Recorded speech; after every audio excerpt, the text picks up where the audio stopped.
For the City Council meeting for Monday, March 16th, 2020, here at City Hall in Waverly. Roll call, please. Carla? Beaufore. Here. Birgen. Here I am. Drenkow. Here. Kangas. Present. Rathe. Here. Schneider. Here. And Glaser is absent. Correct. We also have our guest council member, Emily Russell, with us again. Any opening comments that you'd like to offer? I don't know, I guess think of the workers, students, and faculty and staff right now. We're having a really hard time, especially as seniors, Oh yeah, I forgot this is here. So our last day is Wednesday, so. All right. All right, item C, approval of the agenda. Move approval. Motion? Second. Motion. Mr. Mayor, Yes. can I move item H1 ahead of the budget item in there? It's under regular business. I think it was H1, yeah. Resolution approving the DOT bridge funding. We Can't have do to that? have the public hearing first, Okay. unfortunately. All right. I was afraid of that. That's all right. Sorry. So I got a motion and a second.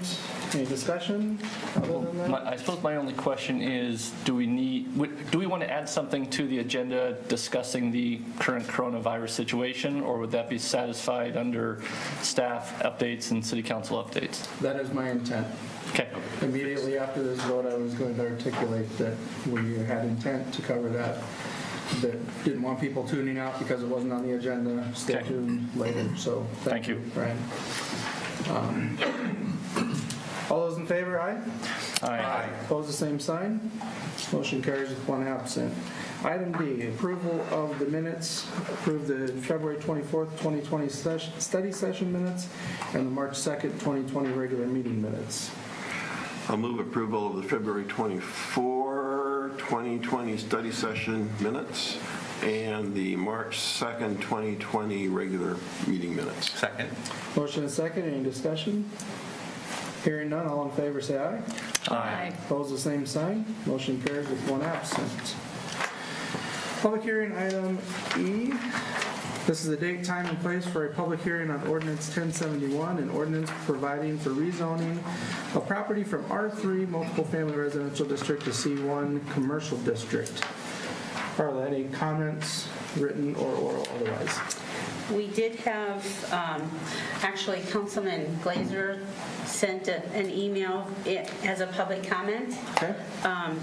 in his absence tonight, and he just wanted to articulate that he is in favor of the child care, Okay. and that's kind of a summary of his email, All right. part of it. That'll be in the record, though, I assume? Yes. Okay. All right. Before we go to council comments, I'll open it to anybody that is in the chamber that would like to step to the podium, give your name and your address, and or up to the microphone, either or.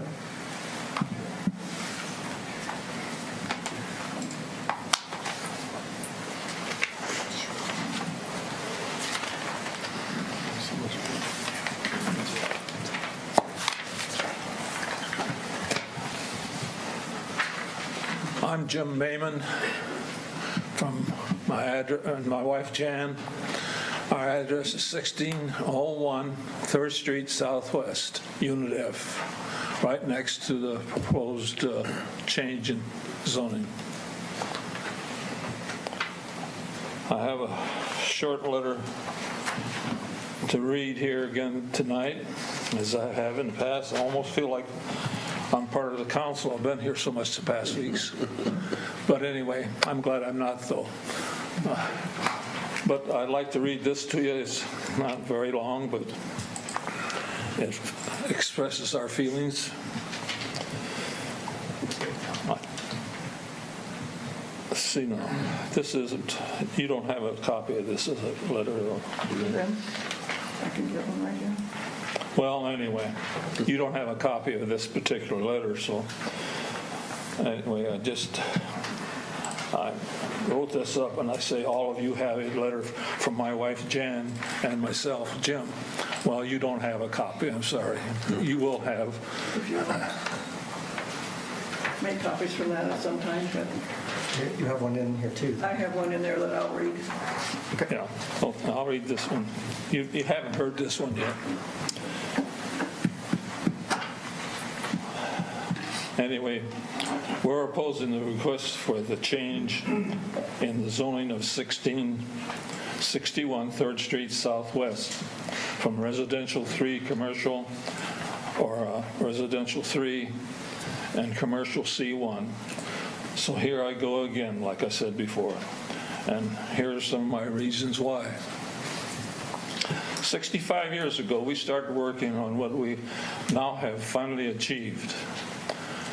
And the achievement is our home at 1601 3rd Street Southwest in a residential area and quite peaceful. We don't feel it's right to take away what we have worked for most of our life, but that's the decision that you people will have to make.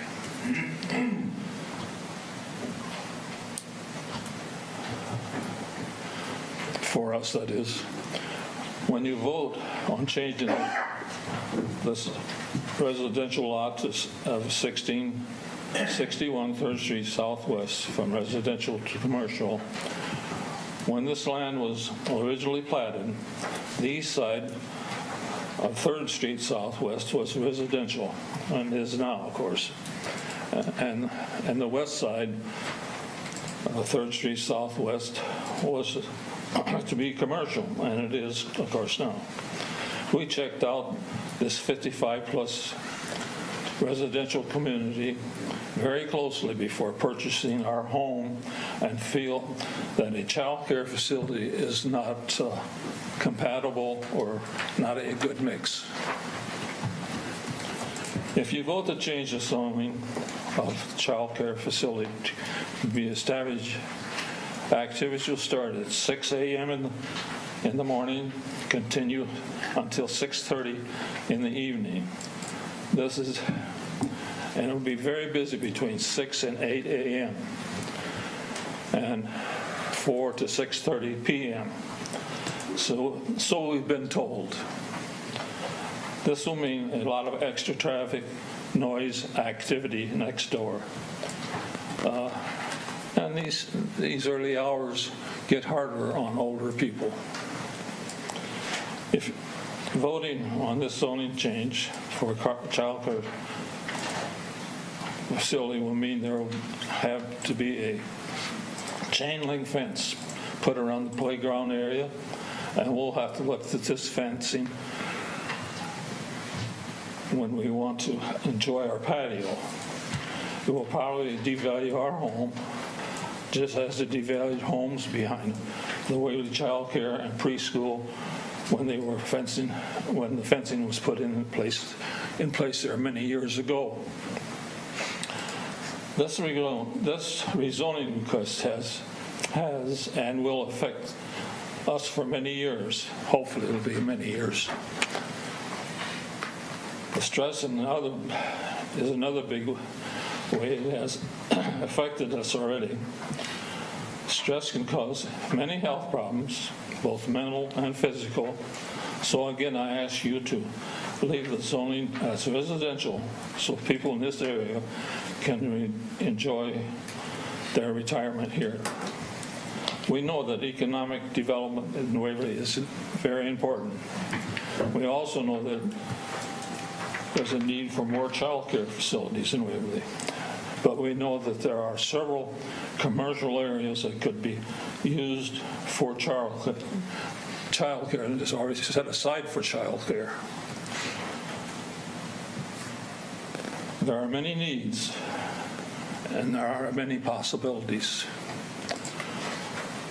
Once again, we are asking you not to change the zoning to commercial on lot 1661 3rd Street Southwest here in Waverly. And thank you for listening to me, and I've signed it. Common sense, Jim Maven. Thank you. Thank you, Jim. You're on your own.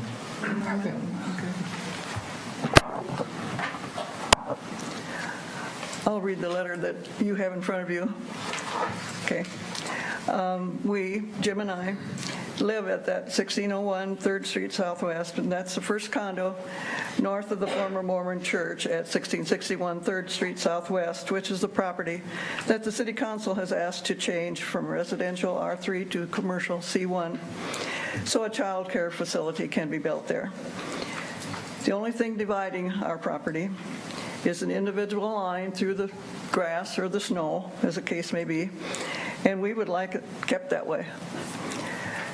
And in our residential area, anyway, we would like it kept that way. We have a beautiful view from our back patio now, but if a child care center is there that will accommodate up to 100 children, we and several other of the homeowners around that area will be viewing something quite different. There will have to be a playground, of course, on the property, so we will be seeing a fenced-in playground, and we've been told it would have to be a chain-link fence, so we don't want to look at that particularly. There'll have to be parking lot for all the workers, and I don't know if they'll have shifts or not for their workers, but they'll be coming and going at different times. They'll need an area for cars to turn around after dropping off their children. We will be hearing lots of noise and a lot of extra activity. And there will be lots of extra added traffic with all the cars and maybe buses even dropping off children or picking up children. 3rd Street Southwest is busy right now as it leads to the golf course, and there's many other homes on down the street that it leads to, and it's all around the golf course. And we don't or we don't really want any more extra traffic as a child care center will bring into our residential area of Waverly, as we will have a hard time backing out of our driveways on 3rd Street because we have to back out into the street when we want to leave the house or run an errand. And also, there's a sign at down the end of our street that there's no parking on the east side of the street, 3rd Street Southwest. And like I said, at least that's what the sign says. And does this make any difference on how the property will be used? We don't know, but they're saying that the children have to be left in the driveway, but there'll be times when it will be busy and maybe they'll have to park out on the street. I don't know. But not only for the reasons above, but a child care center would devalue our property probably as much as $5,000 to $10,000 or even more, $10,000 or more. We are old enough ourselves to remember when the Waverly Child Care Center and the motel were built on West Bremer Avenue, next to the homes that were already there in the second home addition. And we had friends who lived there at that time, and their homes were devalued because of the fencing that was put around their daycare center there. We've always kept up our property where we've lived and believe that as a homeowner, that is our responsibility and our obligation. We've always believed that we should take care of ourselves financially too. We don't want to be a burden to the taxpayer, but the more you take away from us, the sooner you'll be taking care of us, probably. When we purchased this condo on the east side of 3rd Street Southwest, we knew it was a commercial on the west side of the street. In fact, we seem to remember that's how it was originally platted, as Jim said in his letter there. 3rd Street, south of Harlington Cemetery, was to be the dividing line. Everything built on the east side of 3rd Street Southwest was to be residential. Everything built on the west side of 3rd Street was to be commercial. So before we purchased our condo, we checked out Spahn and Rose Lumber Company and other businesses and found out they were kept neat and clean and hardly any noise. And that's why we bought. God has been good to give us a good health and a sound mind, at least at this time, and sound financially. At our age, though, if you decide to allow this change in zoning and put a child care facility next to us in our 55-plus residential area, our health, mental and physical, could change dramatically. It's already affecting us health-wise as we go to bed thinking about it. We wake up thinking about it, and we're stressed during the day because of it. When this lot at 1661 3rd Street Southwest is surrounded by 120 condos, duplexes, and other homes occupied by retired people, we ask, why do you want to change this one lot to commercial? And why spot zone in Waverly in a 55-plus community when there are several other areas, commercial properties, that this child care center can locate? We've looked around, and we know it's true. Every business has a place, but this is not the place for this business in our minds. Please keep our home and 125 other condos, duplexes, and homes around us in a completely residential area. And I have one question, I guess, too. I was up to the courthouse, and according to the county assessor, this property is to be rezoned, is assessed over $688,000. And we were wondering if this daycare will be tax exempt like the Waverly daycare is, or will it be paying property taxes like the Discovery's Learning Center is. It depends on how they file, but I was just wondering if they knew how they were going to file at this point. So, thank you very much. Thank you, Jen. Hopefully we can touch on that during council comments here. Can I come in again? I'll let you, since you're already started, I'll let you. Yep.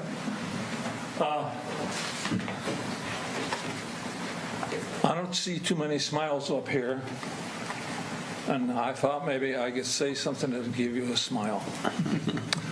I don't know if you people remember the song, Please Don't Fence Me In.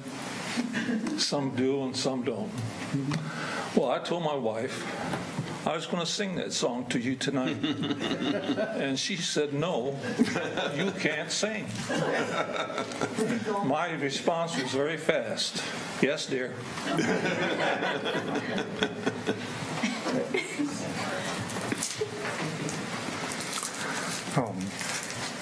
Mayor Elfman and fellow council members, my name is Gaylord Hinderocker, and my wife and I, we live at 1721 3rd Street Southwest, the first condo right south of this property being considered. And the Harrisons, the Bob Harrisons, and us have that first condo there, right south of the property. And I just would like to obviously probably voicing some of the same things that's already been said, whether it's by email or personal visits or otherwise, or tonight, add my voice to opposition of rezoning this particular property. And some of the reasons for reasoning such as I have is this. I think safety is probably number one. It's a very, very busy street, that 3rd Street Southwest, just the way it is. The makeup of the street there with they're mostly made up, in my opinion, with residential folks, along with a lumber yard there and an insurance company a little further south in that same area. It is just a real concern that I have that this is being taken up as a possible child care unit, and obviously that's a great venture. I just think it's the wrong location. And the general traffic in the area is a lot. We live there, we can observe it continuously. Either trucks or cars going by either way, more or less most of the time. And we're concerned about possible home values decreasing if this were to become a reality. It's just one of those things that folks look at relocating, and in all due respect to child care, and that's a great undertaking. But I think that would affect the home values, in my opinion. one of the things I'd like to call your attention to, as a former Board of Supervisors member for a number of years, why we took up many rezoning issues. And so I'm quite familiar with the ins and the outs and how this process all works and so forth. So have you considered the highest and best use of this particular property here and how it would affect the community and in terms of revenue, for one, the tax base in that particular area there? If that were to become additional condos in that particular property there, what that would add to the revenue of the city, I think it would be really a big thing. And other areas, have they looked at other areas other than this particular area here? I can think of one great area, at least in my opinion, that would be an excellent fit for a child care location, and that's the former network control location that they relocated here not long ago into the former Hy-Vee building some years ago. And now that building is empty there, just in the northwest part of town there. A lot of parking there. It just seemed like, I've heard several people that I visited with, it'd be just an excellent fit for a child care unit there. Just part of the things that I would just like to add my voice to, and I know you've heard many voices here already in what I mentioned here, whether it's email or personal visits with some of you or expressing our concern tonight, Lord, Mayor and Council. So I'd just like to seriously ask you to really consider this before it's a done deal. Thank you very much. Thank you, sir. Yes, absolutely. Come forward.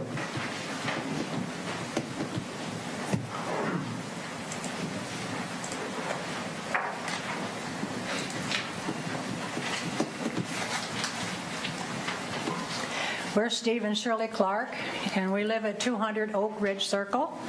And we had to rush home from Florida for this meeting. We're in opposition to the daycare because of the following issues that have been already stated. We feel that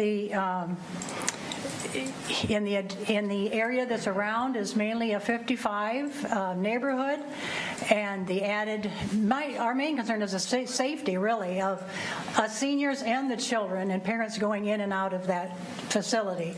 The traffic is quite large now, and the golf course traffic, it's pretty straight shot through there, and they speed, I don't know what the actual speed limit is, but they speed right along. And if we have additional traffic on the area in the morning and the evening, Swan and Rose lots of times have their semis are coming out of the driveway right at that time. If there has to be additional parking on the street, they would be on the west side. If any chance a parent has to go across there, and there's traffic there also on the street of where the car dealership is. Sometimes they're unloading cars there, and people bypass that street and go down our street because when they're parked there's a lot of traffic coming out of Viridian and now the Excel Insurance, and if they're parked there you can't see, so people head down our street also. And we're also looking to the future. There's 2 lots on the west side that could have businesses in the future. And if 100 child care facility is there with the traffic, plus the other traffic, and if we're looking to the future of the Green Bridge opening, it's a very good shortcut through our street and around down past 10th and then right on down. So to me, it's not going to be a safe environment for the parents, the children, and for the adults, the senior adults there. And our concern too is the devalue of the property, and I think that's Well, we was also concerned that we did not get a letter of notification about this happening, and so we learned about it in Florida from residents, and it's brought up at a time when there's quite a few of us gone in our neighborhood, vacationing down south, to be able to come and express our views. So that was a concern of ours. And also like the shift changing, it wouldn't be just morning and noon. I don't know how many hours and how many employees this amount of daycare would take, but you're bound to have shift changes in the middle of the day. So we're not looking, exactly morning and evening. And especially those on the 3rd Street with backing out, it's very difficult. So we would hope that if this does go through, there would be a change of speed limit along there, because they go really fast through there. Can you think of any other? Just where we do live, our backyard, if you call it that, butts up against the property that's in question there. So, but no, I think mostly the safety thing, because there is a lot of traffic now, and like she said, when the Green Bridge is resolved someday, that's going to, everybody on the east side of the river, I'm sure if they're going to the Walmart area shopping or whatever, will cut through there. I mean, it's just a given there. And there is 6 properties north of the church property that people have to back out of their driveway into the street, and there's 2 with the Harrisons and the Hinterrockers south of it have to back out there too. So just additional traffic is going to be more safety, I believe. And we just feel that if one child is hurt through this, it's not worth it. And also our street is a private street, and different times when if this daycare would have open houses or something, and everything wouldn't fit in there, they're parked on the west side.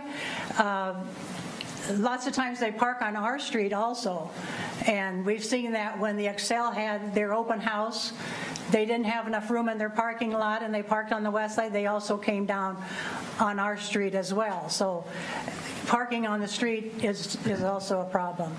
So we hope you'll consider all we brought up tonight and vote accordingly. Thank you. Thank you. Thank you.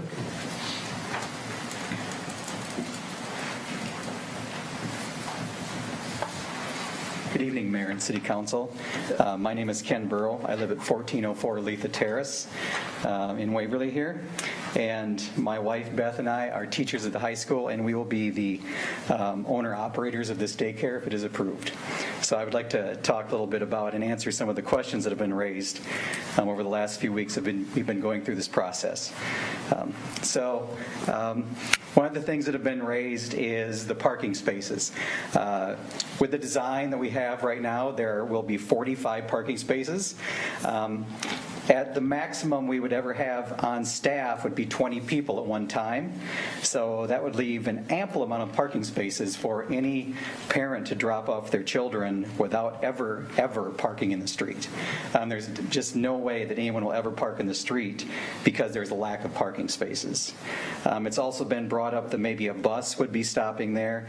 That is not our plan right now, because before and after childcare is already done by the 2 licensed daycares in town.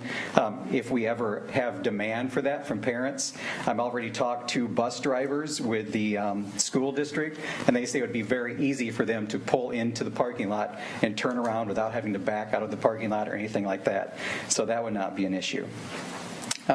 You probably all know that licensed daycare facilities are one of the most highly regulated businesses in the state or the nation, as a matter of fact.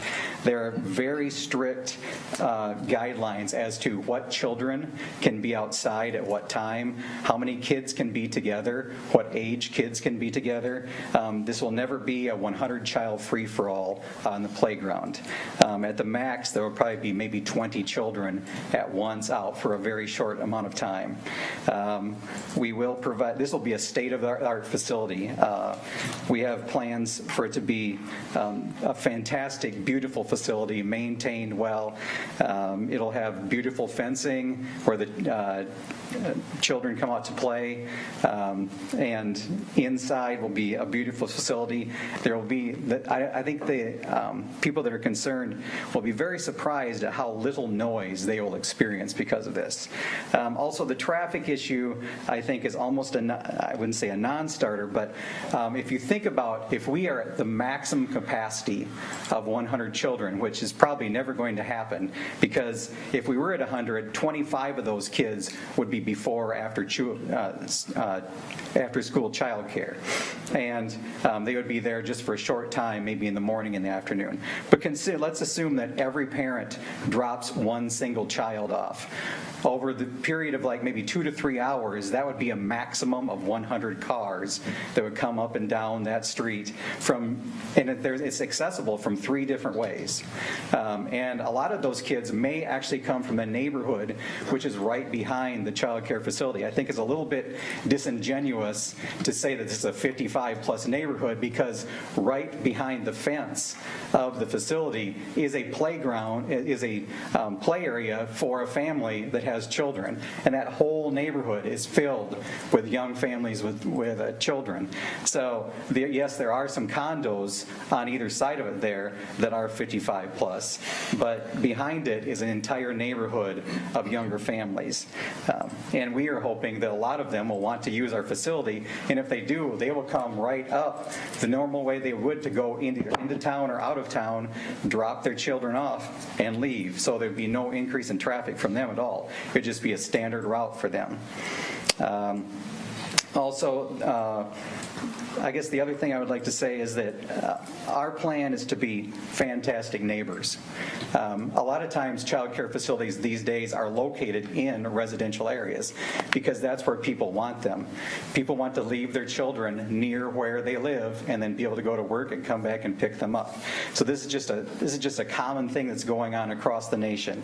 And as you know, the lack of child care is what I would term a crisis in Iowa and the U.S. and in Waverly. We have a drastic need for child care. As a matter of fact, I brought with me tonight a press release that the DHS just released last night, which was part of about their response to the coronavirus and how they are trying desperately to keep all child care facilities open throughout this. And they list things that they're trying to do to work with child care facilities to do that. But at the end, it says, in addition, DHS is exploring ways to expand child care capacity, including expedited licensing, alternative site locations, and funding flexibilities.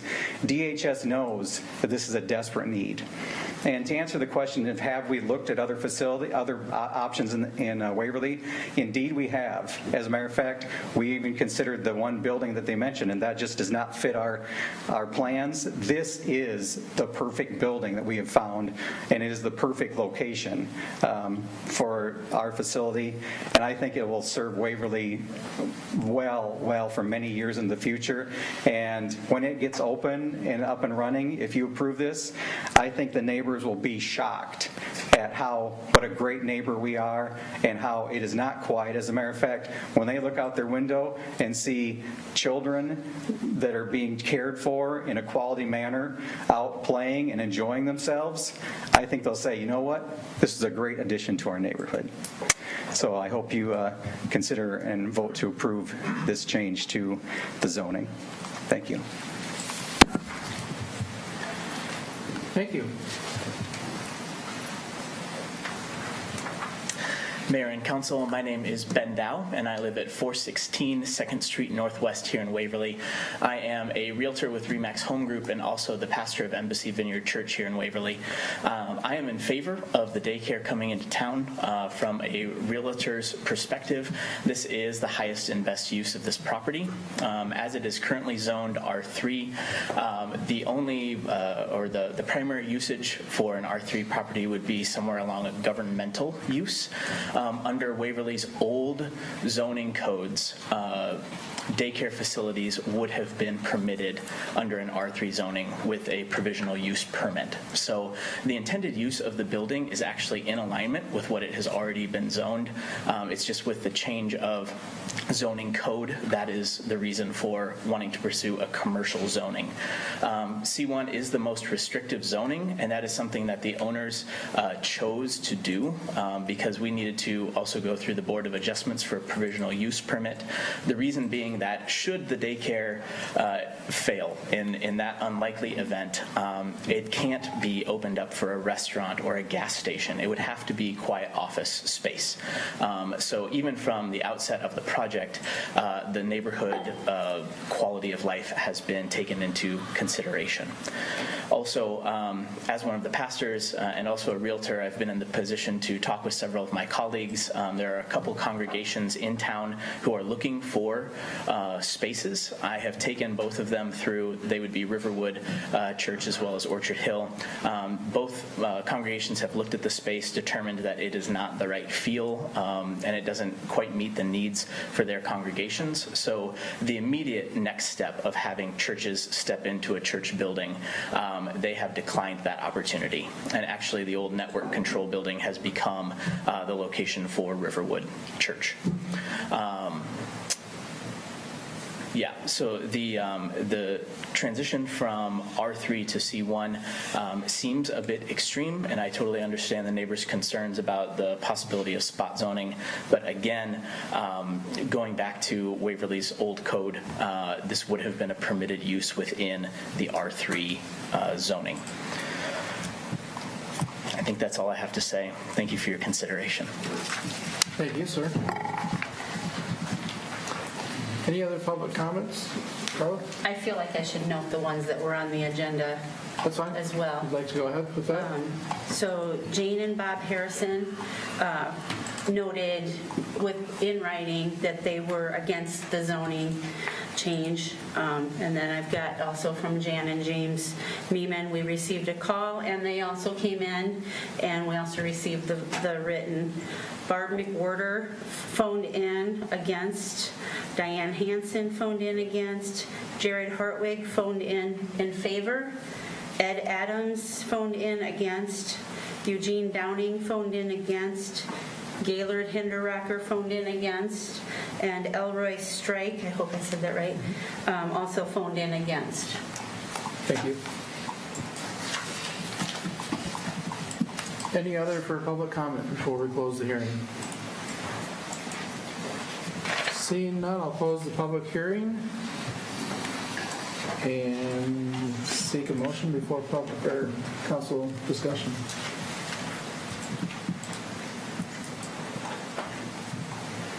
I would move approval of the second reading of Ordinance 1071, an ordinance providing for rezoning of property owned by Amcon Construction Company LLC located at 1661 3rd Street Southwest from R3 Multifamily Residential District to C1 Commercial District. Second. Motion and seconded. Council discussion. I think we're 25 there, miles an hour. 25. I think 25. And I did look at the DOT. Third is running about 2,000 vehicles a day on average. 16th is running 1,000. I'm not sure, a couple hundred vehicles make a lot of difference there. There would have been vehicles in those counts because that's when the church was open from the church. So I don't see any more than a 10-15% impact there on traffic. Is there anything that would stop a church, that could stop a church from operating a daycare or a preschool? I know that's not this request. Not as part of the church, no. Okay. Well, I'll be honest, my biggest concern would be the impact on property values of an empty church building. I don't know how long that building has been empty, but I can't imagine that having an empty building like that is really great for property values. Again, we've seen the dire need for childcare in this community. At our visioning exercise, that was one of the things that was mentioned. We have a task force trying to bring more childcare into Waverly. So it seems like we'd be shooting ourselves in the foot by not approving this, just because that's such a dire need. I mean, there was a report that came out in the last month by one of these, who was it? I had it up here, the U.S. Chamber Foundation, talking about the economic impact of not having daycare. I mean, we're talking $935 million of untapped potential in Iowa just because of lack of childcare. Yeah, I think this is just a desperate need for our community. Yeah, I certainly empathize with the adjacent property owners, and I've communicated with some of them by email and in other conversations. I think I agree with Brian. I think we have such a dire need for this. I think we're short something like 600 daycare spots in this area, and I think that their parking seems to be adequate. I think Bethborough told me that they actually have enough parking spaces for a daycare center that serves 150 kids, and they're only going to have 100. That's all state regulated also. And so I would encourage the developers to meet with the neighbors and talk to the neighborhood about concerns, and show them your plans and have more communication with them. I think that I went down to the site. I do think the parking signs are very confusing. There are no parking signs, not no parking signs, but no parking signs on part of the street. But I think it's always a dilemma when you live on the verge of a commercial, on the border of a commercial and residential areas. I empathize with the concerns, and I certainly appreciate them, but I think given what we came out of our strategic planning sessions with, and that I can't find any reason to oppose this zoning, so I think we ought to go forward with the public hearings. I did receive a lot of emails about concerns as well, the traffic and decrease in property value, and once it's commercialized, once it's changed to C1, what does happen if for some reason they don't end up putting a daycare there, or if some reason the daycare closes and it's sitting there, what is going to happen to that building, that area? And once you open that up, I think the biggest concern was once they open that up to commercial, what does that do for the rest of the properties there? And are they going to continue to encroach on the residents' housing? So I think that's the biggest concern is, how far are we going to continue to go commercially into the residents? I think that was the biggest concern that people had when they communicated with me. So also the residents said that they weren't communicated with or consulted, in the area, the local area too. So how do we communicate that to the residents that, hey, there's some rezoning and some building going on? Does the city communicate that, or how is that? Within 250 feet, they'll all get a letter that gives them notice of the public hearing before the P&Z and before this body. Okay. So it had been done twice. So it's just 250 feet, not the neighborhood, not, okay. Generally, the 250 feet is what's required by law. Okay. Also, somebody mentioned R3 in the old code. Waverly changed it. I'm not sure. Can you educate me on R3, or and why we changed it and what the? Sure. The R3 and the R4 districts under the prior code were both multiple family zones. They could be used for multiple units on a particular property. What you had, though, is that everything was kind of a free-for-all. You could do anything in any zone. So we tried to identify zones so that you would have just the thing that you're allowing. So R4 is actually the apartment building district, which is exactly what the property is north of this parcel that we're talking about. It's a R4. It's got 14 units on one parcel. The other ones to the north of that are the ledges, which have multiple units on parcels also. This was really developed back in the early 2000s, late 1990s and the early 2000s. And the developer actually designed this to be, okay, let's do the commercial up here, let's do multifamily in the middle, and let's do single family beyond that, which is really classic planning when you're talking about city development. This 3rd Street was intended to be a minor collector street in the sense of it does carry a lot of traffic because it carries traffic from areas beyond to the shopping areas, to the Hy-Vee area and the like. Being right across the street from multiple commercial type buildings, you have an insurance office, you've got the Spun and Rose, you've got dental offices. What we did with the C1 district when we did these changes is we made C1 a neighborhood commercial, is what it's called. And neighborhood commercial means we don't want big trucks and we don't want lots of retail traffic. It's designed more for office buildings, doctors' offices, CPAs, that kind of thing. So with 55 parking places and a fairly decent-sized building, it could be a fairly large type of an office like that, like what the XL did, because you could have multiple people in that building. So C1 would allow that to be happening, but it wouldn't allow a restaurant or retail store or those kinds of things. We were very intentional when we separated C1 from C2. And in fact, normally churches now are a C2 use. And back when this was done, it was carved out of the R3 district and allowed to be a church, which has a lot of commercial attributes, because you have lots of cars. With a lot of churches, you have activity every day, in and out at various times of the day. I don't know that the Mormon church was that active, but if you did get an active church in this church, you'd be surprised at how much activity you'd have all day long and even in the evenings. So it wouldn't be, so the use that was permitted and has been permitted for the last 16 years is one that might even be more disruptive than a daycare center, to be quite honest with you. The fact that there's no parking on the east side is basically because the 6 units that were built, instead of doing a kind of a horseshoe drive where they all had access to it, they wanted driveways. Everybody wanted a driveway for the unit. At least that's what the developer wanted to do. So that was allowed, but and it does make it difficult for them to back out. But there could have been other ways those could have been developed to make that easier, knowing that there was traffic already.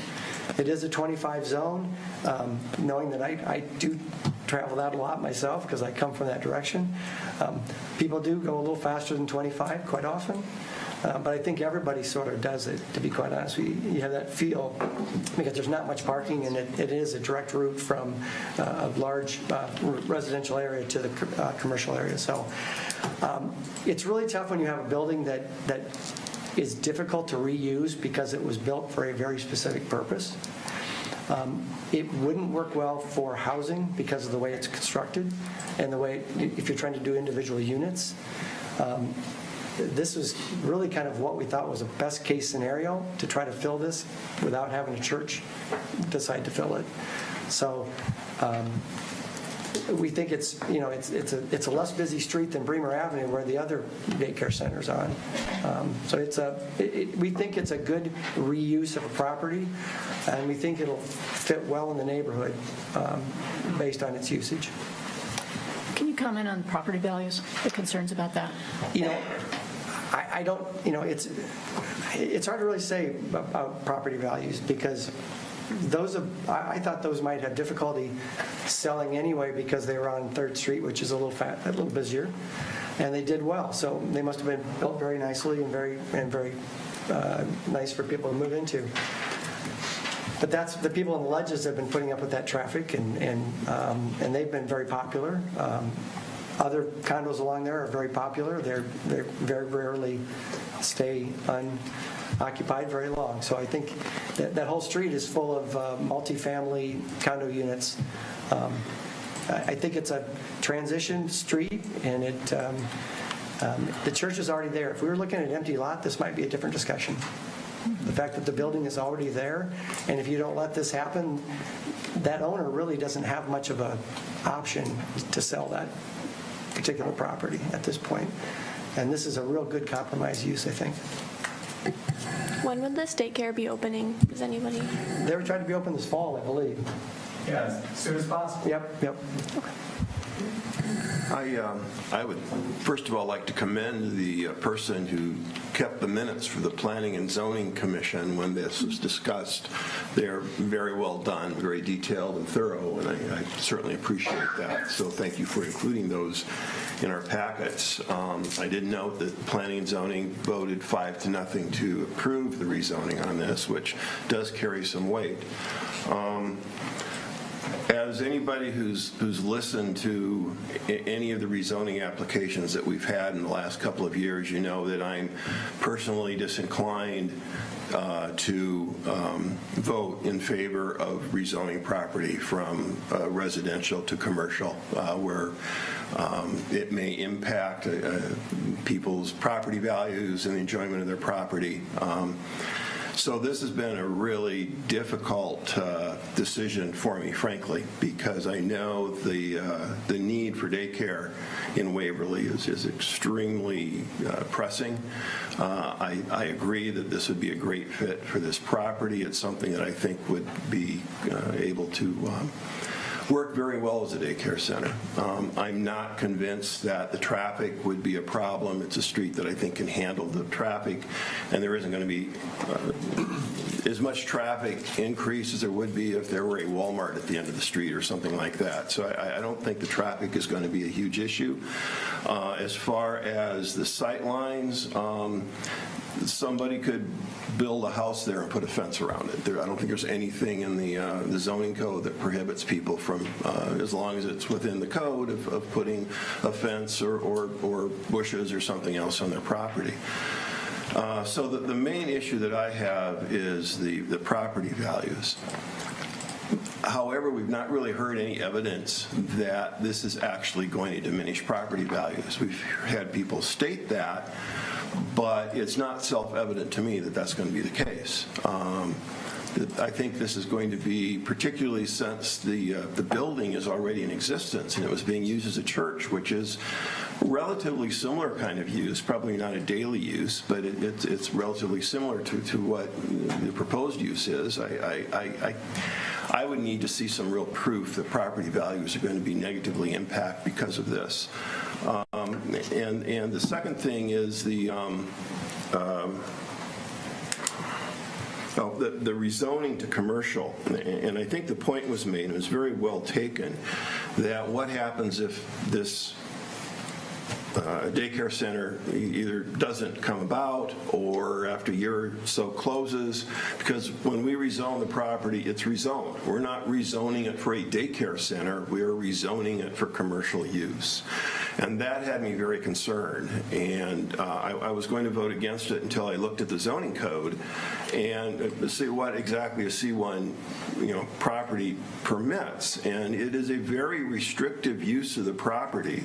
It doesn't permit heavy commercial use. These are things, office space, things that would be fairly light traffic kinds of issues from the code, and just reading the intent, and this is only part of it. Let's see. The intent of the district is to provide for personal service businesses. This district is designed to allow for the service commercial uses outside the central business district. This district, let's see, I should have highlighted a part that I wanted to read. All proposed commercial uses and structures allowed within this district should be planned and designed to be consistent in character with a blend of residential and commercial, representing the scale and development pattern of a transitional district. So we're not talking about a very intrusive kind of development here. We already know what it's going to look like because the building's already standing there. So, without some proof of that property values would be severely impacted or impacted to not de minimis extent, I would have to vote in favor of this rezoning.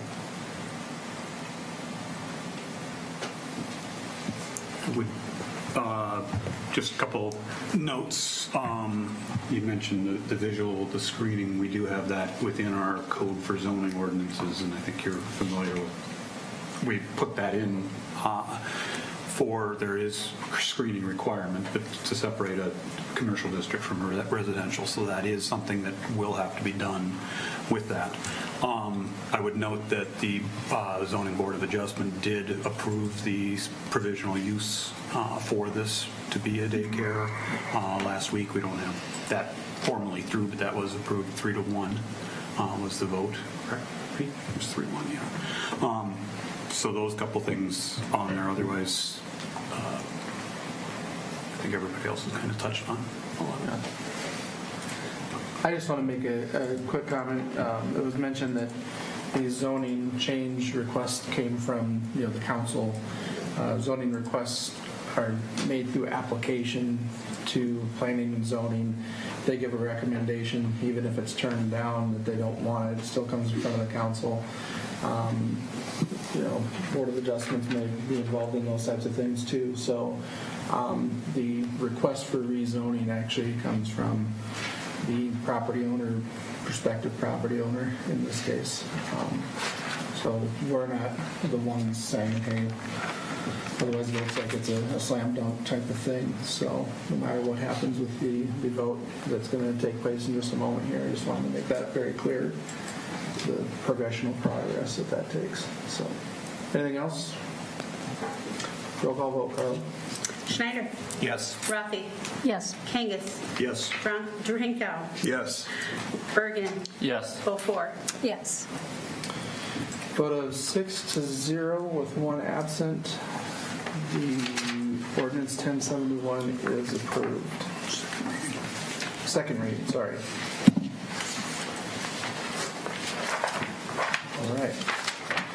Item 2, this is the date, time, and place for a public hearing on ordinance 1072, an ordinance providing for rezoning of property from A1 agricultural district to R2, 1 and 2 family residential district.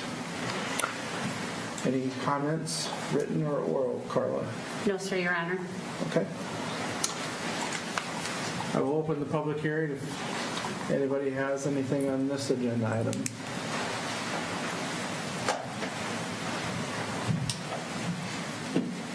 Seeing nobody rise, close the public hearing and ask for a motion. I'll move approval of the second reading of Ordinance 1072, an ordinance providing for rezoning of property owned by the City of Waverly for Parcel ID 0911200001 and Parcel ID 091120000018, located abutting the Cedar River Parkway from A1 Agricultural District to R2, 1 and 2 Family Residential District. Second. Motion and second. Council discussion.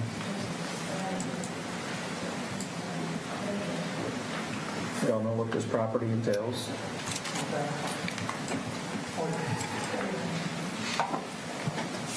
Hearing no discussion, roll call vote, Carl. Rathe. Yes. Kangas. Yes. Drenkow. Yes. Bergen. Yes. Beaufore. Yes. Schneider. Yes. I'll go to 6-0 with one absent. Ordinance 1072 is approved on the second reading. Item 3, this is the date, time, and place for a public hearing for the Bituminous Seal Coat Program 2020 project plan, specifications, form of contract, and estimated cost estimate cost. Any written comments or oral, Carla? On this one, no, sir. Thank you very much. Any public comments?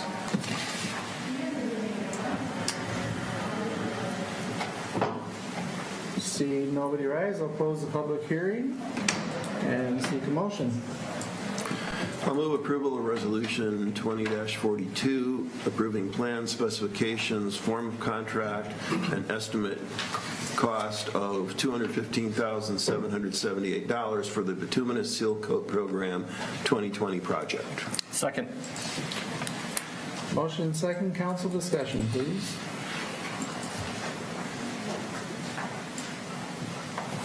all familiar, this is pretty much standard every year. 2,150 per block. I found that interesting. Not that it's going to change the world or anything, but Change that street. yeah. That's about it. Anything else? Roll call vote, Carla. Kangas. Yes. Drenkow. Yes. Bergen. Yes. Beaufore. Yes. Schneider. Yes. Rathe. Yes. On a vote of 6-0 with one absent, resolution 20-42 is approved. Item 3A, resolution 20-43, a resolution awarding contract for the Bituminous Seal Coat Program 2020 project. Seek a motion. I will move approval of Resolution 2043, awarding contract for the Bituminous Seal Coat Program 2020 project to Blacktop Services of Humboldt, Iowa, for the bid amount of $778.50. Motion, second council discussion. I would just point out that, yes, what was it, $2,150 you said was the average? And what were we told the cost of reconstructing the street would be? About $75,000 a block. So this is it's a very efficient and economical way to keep our streets. Even though I would like to see them reconstructed, I also don't like paying a whole lot of real estate taxes. So this is a good way to keep our streets in shape. You are not alone. Thank you. Just a question out of curiosity. Roughly where does that other method fall in cost per block? Slurry seal. The slurry seal, thank you.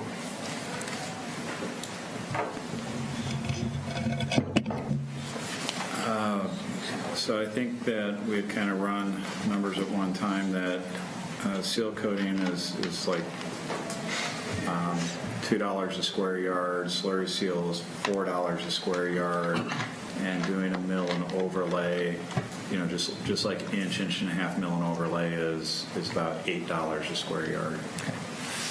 So at some point, Or 8.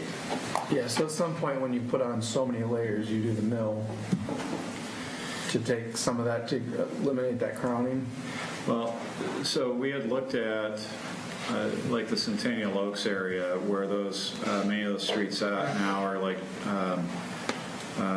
20, 21 years old, and there's been some deformation of the surface due to like some trench settlements.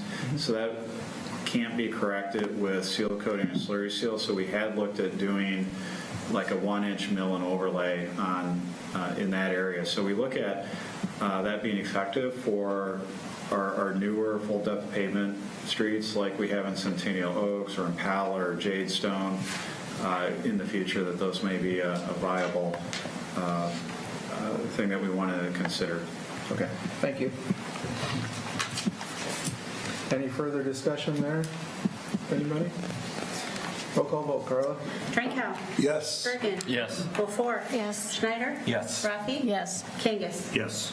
Vote of 6-0 with one absent, resolution 2043 is approved. This is the date, time, and place for a public hearing on resolution 20-41 on the proposed budget fiscal year 2020-21. Carla, any written or oral comments? I do have an email received from Larry Hansen in opposition of the budget. He stated mostly for employee wages and, let's see.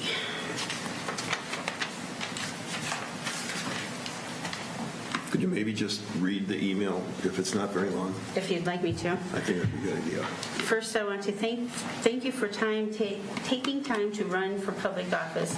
There are a few things I wish you would consider when you work on the budget. Number one is the amount of tax-exempt property that is in the community.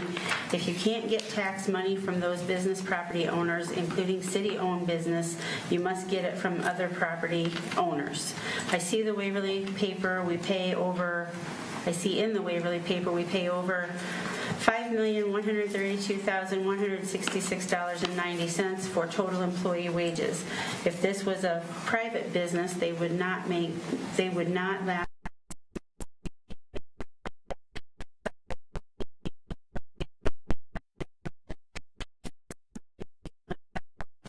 people who are living on a fixed income also take a good look at all the city-owned property that could be on the tax roll. So that was Larry Hansen, and then I also received an email from Chris Glaser, again as a public comment, and he is in favor of the budget.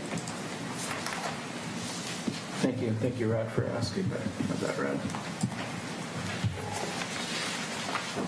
So with the public hearing, have it open. Going to run it. If there's anybody in the audience right now that would like to approach with any concerns or comments that they have at this point in time, I'll entertain that. While this public hearing is open, I will entertain council discussion. If somebody does approach, we will break to take their comments. As offered when we first started the budget session, those types of things, we're going to be holding this open. I don't know as if anybody will show up, but we're going to hold it open a little while, so there may be some crickets, but I'll entertain any council comments at the same time to run consecutively at that same time. So if we want to, Robin, or just have at it, that's fine as well. And feel free, Emily, to join in as well.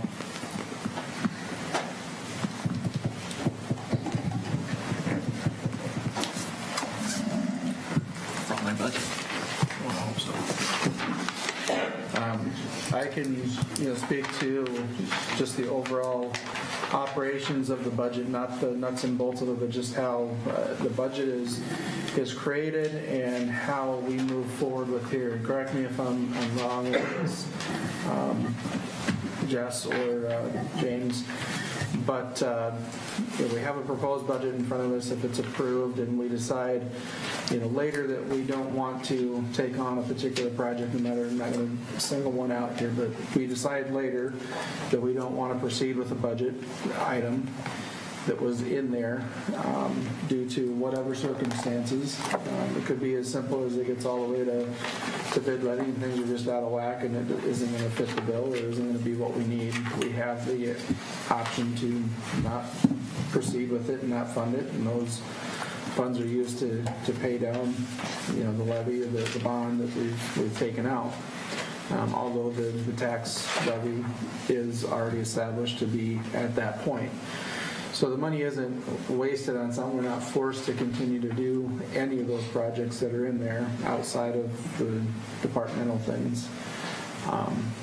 So like if we decided that we weren't going to do the trail extension from Security State Bank out to Highway 3, $200,000 project or $150,000, whatever it was, 2 cents on the levy estimated there. We decide that, hey, we're not going to do that. We want to, do something else with that, or just scrap it all together. You're still going to be taxed on that, but we're just not doing the project and not spending the money. So it's like going and getting a car loan, and then going to the dealership and saying, I guess I don't want a car. You basically take the money back to the bank, but you pay the interest on it. I think it's a fair way to represent that. You would have the option to reallocate that funding accordingly to a similar use, or again, as you stated, you could pay down the debt that was used to acquire the property in the first place for the project. Right. But I firmly believe that if we didn't use it, we wouldn't be reallocating funds unless it was an emergency situation to do that. I don't believe in presenting projects that we haven't had lengthy discussion about, that the community isn't aware about. Right. Okay.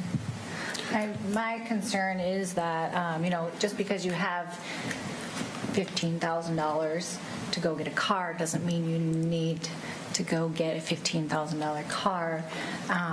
You might be able to find something that goes differently, but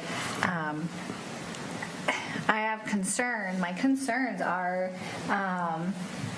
the budget as a whole. I don't want the council to feel like they need to go with the flow and say, okay, we've already taxed for it, so go ahead and spend it. So I've already felt the wrath of that, with streetscapes of it's already been taxed for, it's already been funded, so, let's go ahead and do it. So some of those projects on there, I feel could definitely wait. So it makes me concerned to vote yes for it if we're just going to have that mindset of, or the mentality of, well, we've already taxed for it, let's spend it. So I will not have that mentality myself, but I only speak for myself, so. Let me ask a question here, as long as we have a couple of minutes. I know a number of people have discussed and made the comments at times of all of the tax-exempt property that we have in Waverly, and there is quite a bit of tax-exempt property. My understanding is that a lot of nonprofits that use city services provide payments in lieu of taxes rather than paying real estate tax. The payments are made to the city to cover some of those things. Is that true, or is that not true? I don't know that we have a lot of pilot taxes, which you would call it, payment in lieu of taxes, a pilot. We get that from utilities, but I don't believe we get that much from nonprofits that I'm aware of. I don't know, Jennifer, if you can identify, or Jessica, looking at the budget, do we have much for pilot taxes at all? No. Because I don't think that is the case. I think we were talking, at least in the initial planning stages, with the Waverly Housing Project, the Cedar. Red Cedar. Red Cedar Station. There we go. Place. Red Cedar Place. Yes, it was Red Cedar Station for about 2 minutes, and it got changed to Red Cedar Place. But that we had a discussion there about making payments in lieu of taxes to the city. And that one is required under the code that provides public housing. Right. The other two projects did not, because they're Section 8. We actually took the Waverly Homes out of pilot program because it went into Section 8. And then the manor was built, and it was never paying a pilot because it was Section 8. So the 15 unit will be paying a pilot of 10% tax. And that's what happens when you build new ones that aren't Section 8 property, but they're still low income. So it's just a straight across 10%? Straight across 10% of rents. Of rent, okay. Yeah. I'm just curious, what would fall under cultural and scientific facilities? I'm not sure what that would mean. Does anybody know? James will get that for you. Okay. Well, we don't have any. So when you have the voted permissible levies, a lot of that is what you're looking at. Memorial buildings, symphony, orchestras, a lot of little small portions of the budget allows you to, like I said, vote on something like that, to have a cultural and scientific facility. I'm not familiar because I've never worked anywhere that has one. Okay, gotcha. I'm sure Polk County or somewhere does, but if you had I was just going to say an arboretum, something like that. So I wasn't sure, yeah. Okay, thank you. Yeah. If something along a museum line, like Sims, an arboretum, a science museum, anything like that would fall in that category. We just don't have many of those in the region. Why not? You can certainly vote to add that if you like. Build one over time, right after the symphony orchestra is funded as well from there. We got it. About 8 minutes. Can even add some money for the Mississippi River Bridge we're never going to see, but that's in there. You got it.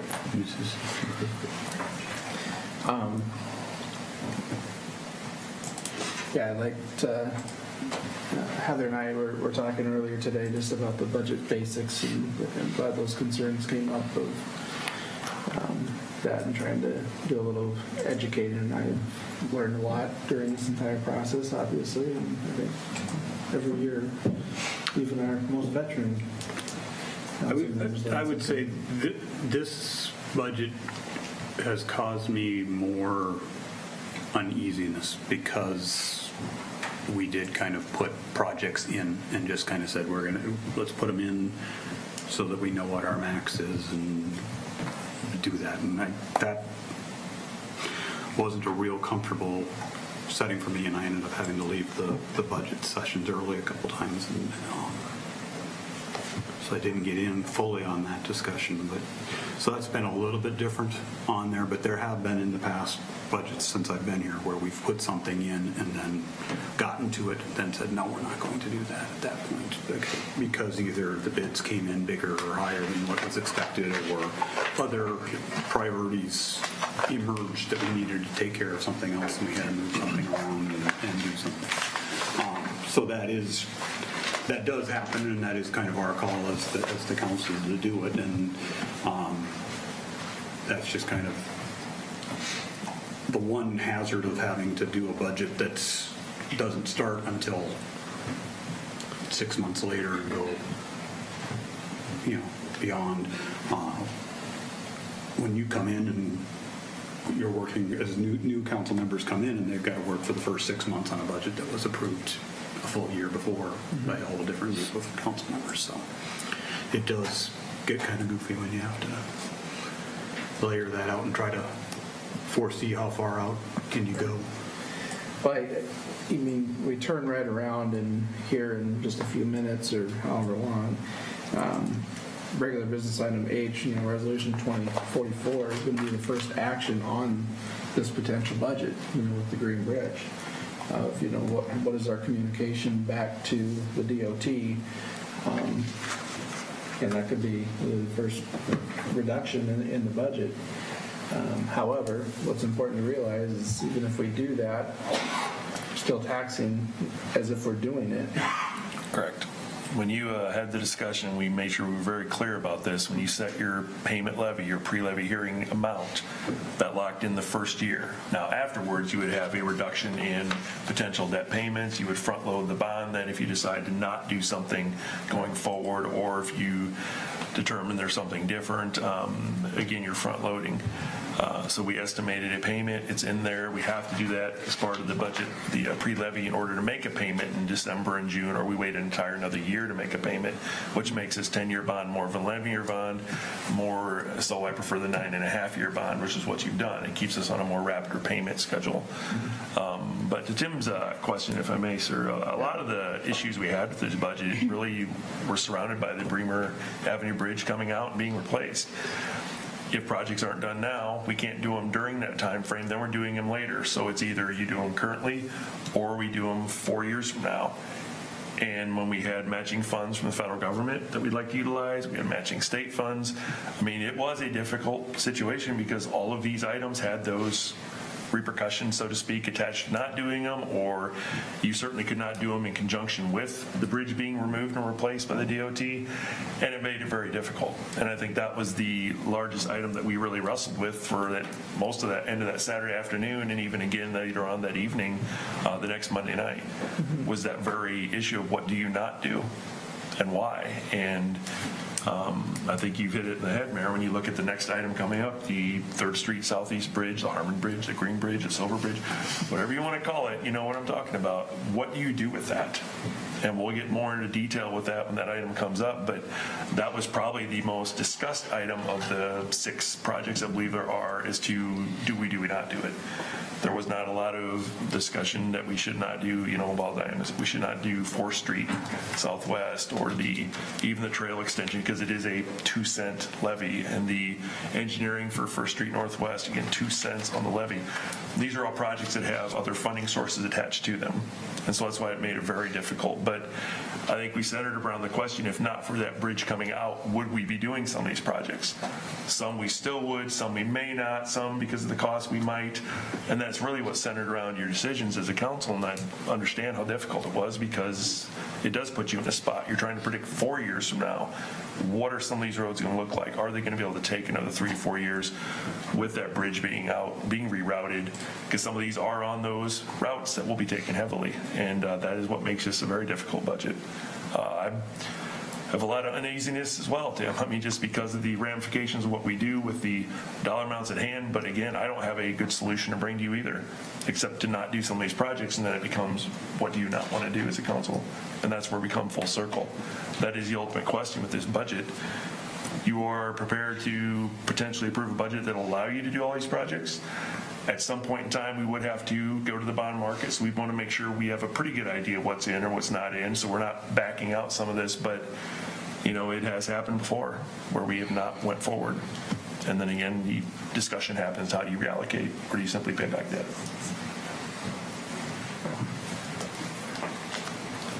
I'll go one time around. Brian?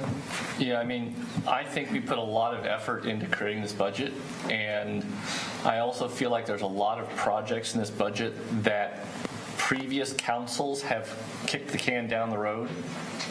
There's been a lot of these issues. I mean, Ball Diamonds and Green Bridge really stand out as things that we've needed as a city to take care of for a long time, and for whatever reason hasn't been dealt with. And I think that it's getting to the point where, while it's an ugly budget in terms of all the things we're trying to put in here, these are things that need to be done and probably should have been done a while ago. So we're paying the piper for past councils' unwillingness to take on the tough decisions. Heather? I have to agree with you when you say that, very much so. I'm very concerned about some of it. I feel there are some streets that we definitely need to do something there with the Green Bridge, 3rd Street Bridge. And 4th Street is definitely needs to be fixed for a long time now. There are a couple streets and things that I don't feel like can be postponed. For instance, the 1st Street Northwest is probably one of the best streets that I drive on. Right now, to tear it up seems to be, I don't know, probably don't feel like we need to do that right now. But also the 10th Avenue Trail Extension, I'm wondering if there's some other way we can fund that versus taxing people. Those thoughts go through my head as well. But otherwise, I totally agree that we need to be doing things, and we're kind of pushed between a rock and a hard place for some of these. I'd like to start by thanking the city staff for all the work they did on the budget and all the education they've provided to us. I appreciate the fact that the department heads come in thinking lean. And really we saw wage increases, as was mentioned in the email we got from a citizen. We also saw ever increasing health insurance costs. I think we have wonderful city staff that go above and beyond the call of duty. We just got a letter of commendation for some of our leisure services and public works employees who were helping with a large number of burials at the cemetery and inclement weather. And our staff work hard and they go above and beyond. And so I think in order to keep excellent staff, it's worth it to me to pay them well. The comments about, I also appreciate the feedback I've gotten from citizens about the budget, about various capital projects. I would agree that I think the most discussion came about the 3rd Street Bridge. The largest voice I heard was just do something about it, stop going back and forth, have some sort of solution. When it came down to what type of bridge, and I know we'll talk about this later, but I would say most of the people I heard from want a 2-lane vehicular bridge there. I interestingly did not hear a lot of protest about other things on the budget, or a lot of discussion either way. That was probably the one people were most vocal on. I agree with Brian. I think that I thought we had very good discussion at our budget meetings about this, about the pros and cons of doing these projects now versus delaying. These projects are still going to need to be done. At some point, they're going to get more and more expensive, and the timing is complicated, just like the funding is complicated. And I think that, when I think about Cedar Lane, the Public Works building, et cetera, I think they need to be done for the good of the city. Just a comment about all the conversation about tax-exempt properties. I think many of the tax-exempt properties in Waverly make Waverly the wonderful city it is, whether it's the college, the churches, the other nonprofits, and what they give to the city, excuse me, with regard to spirit and the economic engine of this town, I think is hard to calculate. And I don't think we'd be Waverly without some of those institutions, whether they pay property taxes or not. So, I personally, I don't take this decision about this budget lightly at all. I realize that many people are on fixed incomes, people, especially now, and what our country is going through, what the world is going through right now, people are worried about the economics, but I think we have to make these decisions thinking about the city as a whole and what's best for Waverly's future as a whole, and that's why I'm going to support this budget. Rod down there, he's still scribbling. That's all right, I'm ready to go. Okay. I think Brian's comment that this is an ugly budget is right on point. I don't think any of us feel comfortable about this. I know I've agonized over it because it's going to have an impact. It's going to have an impact on people's taxes, but it's also going to be an impact if some of these things we don't do. If we don't do some of these things, it's going to have an impact on the city too. So you can only kick the can so far down the road, and eventually you have to say, that's it. We have to bite the bullet and get some of this stuff done. And I think I'm kind of at that point where it's bite the bullet time and get this done. And let's finish these projects. Things that have been hanging for 10, 15, 20 years, get them finished and move on with the city. We messed around with this stuff for too long. I also want to echo the comments about the not-for-profits and the taxes, and I didn't want to make people believe that I felt that the not-for-profits were getting a unfair advantage in the city. Clearly, they provide a lot of economic benefit to the city, not only for the people that they hire, the activities that go on. We wouldn't be the city that we are without them. So simply trying to judge the economic benefit of a not-for-profit being in town by the amount of real estate taxes they pay is just simply not a fair measuring stick. So, this is an ugly budget, but boy, I just don't see any way around it. Mr. Schneider. 2 years ago, I came to council as a citizen and said, hey, I want us to freeze all non-essential spending. I think that's still my position today, actually. Though, as a member of council, you can't really, obviously, I'm only a vote on here. But my reasons were that going into that, and I was very pleased with the discussion. I think council has come to a very good consensus on a number of things. And I was honestly leaning 50-50 as a few weeks ago. However, the last few weeks have me concerned, and it's not just people on fixed income. I mean, just about everyone's on a fixed income. Anyone who's on a salary is on a fixed income.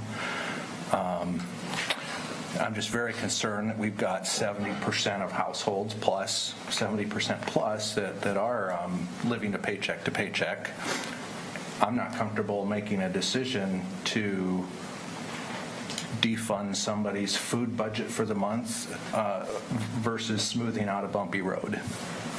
So, the revenue things going on a go forward concern me. Just in even the short term, I am very well comforted by the fact that we can take the levy to, 1568, not do projects and be able to free that stuff up. So, a tax is really, the moment you bond is a tax. So the moment you spend money is a tax.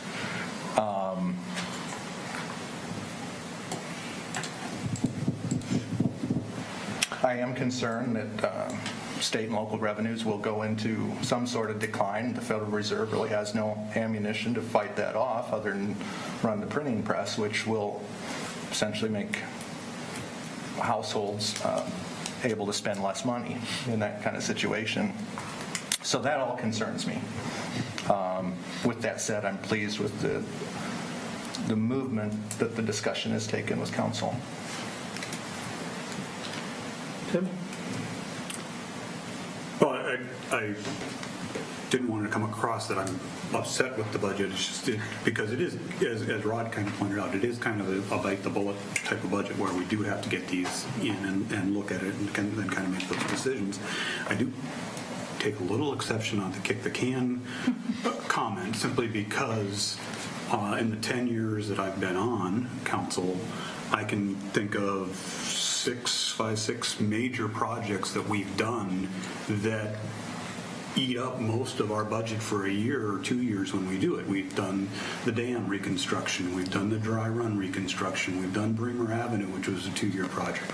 We did the Cedar River Parkway, which was a 2-year project, actually more than that because we did the first segment of it to the river and then we had to do the next segment of it. So it was a major project that we had to take on. Now, Bremer Avenue was taken on with the DOT, but it was still a major project. We did 4th Street Southwest and the Oak Ridge Parkway or Circle kind of intersection there by Meridian and realign that. Another major project that was done. So there's been things that we've done and we've had to make the decision to do those and do some other things or not do other things. Even in this budget, there are still other things that we'd like to get done or we need to get done.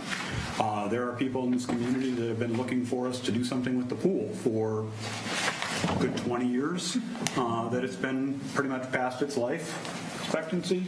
Garrett, are we about there? You know, we're pushing that. I think you got that right. So there's certainly, and that's not in this budget, but that's certainly something that is down the line. And doing something entirely with Memorial Park is another big budget item. So I do, I cringe a little bit on saying when we kick the can because I think we may have to make choices, hard choices before. And it's the same thing here. This is just a little bit different. It's more of the bite the bullet of having to throw it in there and say, this is what it will be to do these projects that have been this set of projects that have been delayed. There's a whole other set of projects that are still out there, and we've got sidewalk throughout town to deal with. We've got street reconstruction to look at. There's still plenty out there for us. Trail system. Trail system. Yeah, it's coming. Yeah. There's a lot out there for us. So it's a rough budget now. It is an ugly budget for that sense, but it is, it's a catch-all and get a lot of stuff in there that needed to be before the next big we have to do project. None of them are pretty. This is just a little uglier. All right, I'm going to officially close the public hearing. It's been open for 26, 27 minutes at this point in time. Any last comments? All right, Carla. Need a motion? Yeah. I would move approval of Resolution 2041 adopting the budget fiscal year 2020-21. Second. Motion and a second. Any further discussion? Hearing none, roll call vote. Carla. Birgen. Yes. Beaufore. Yes. Schneider. No. Rathe. Yes. Kangas. Yes. Drenkow. Yes. What about 5 yes, 1 no, 1 absent?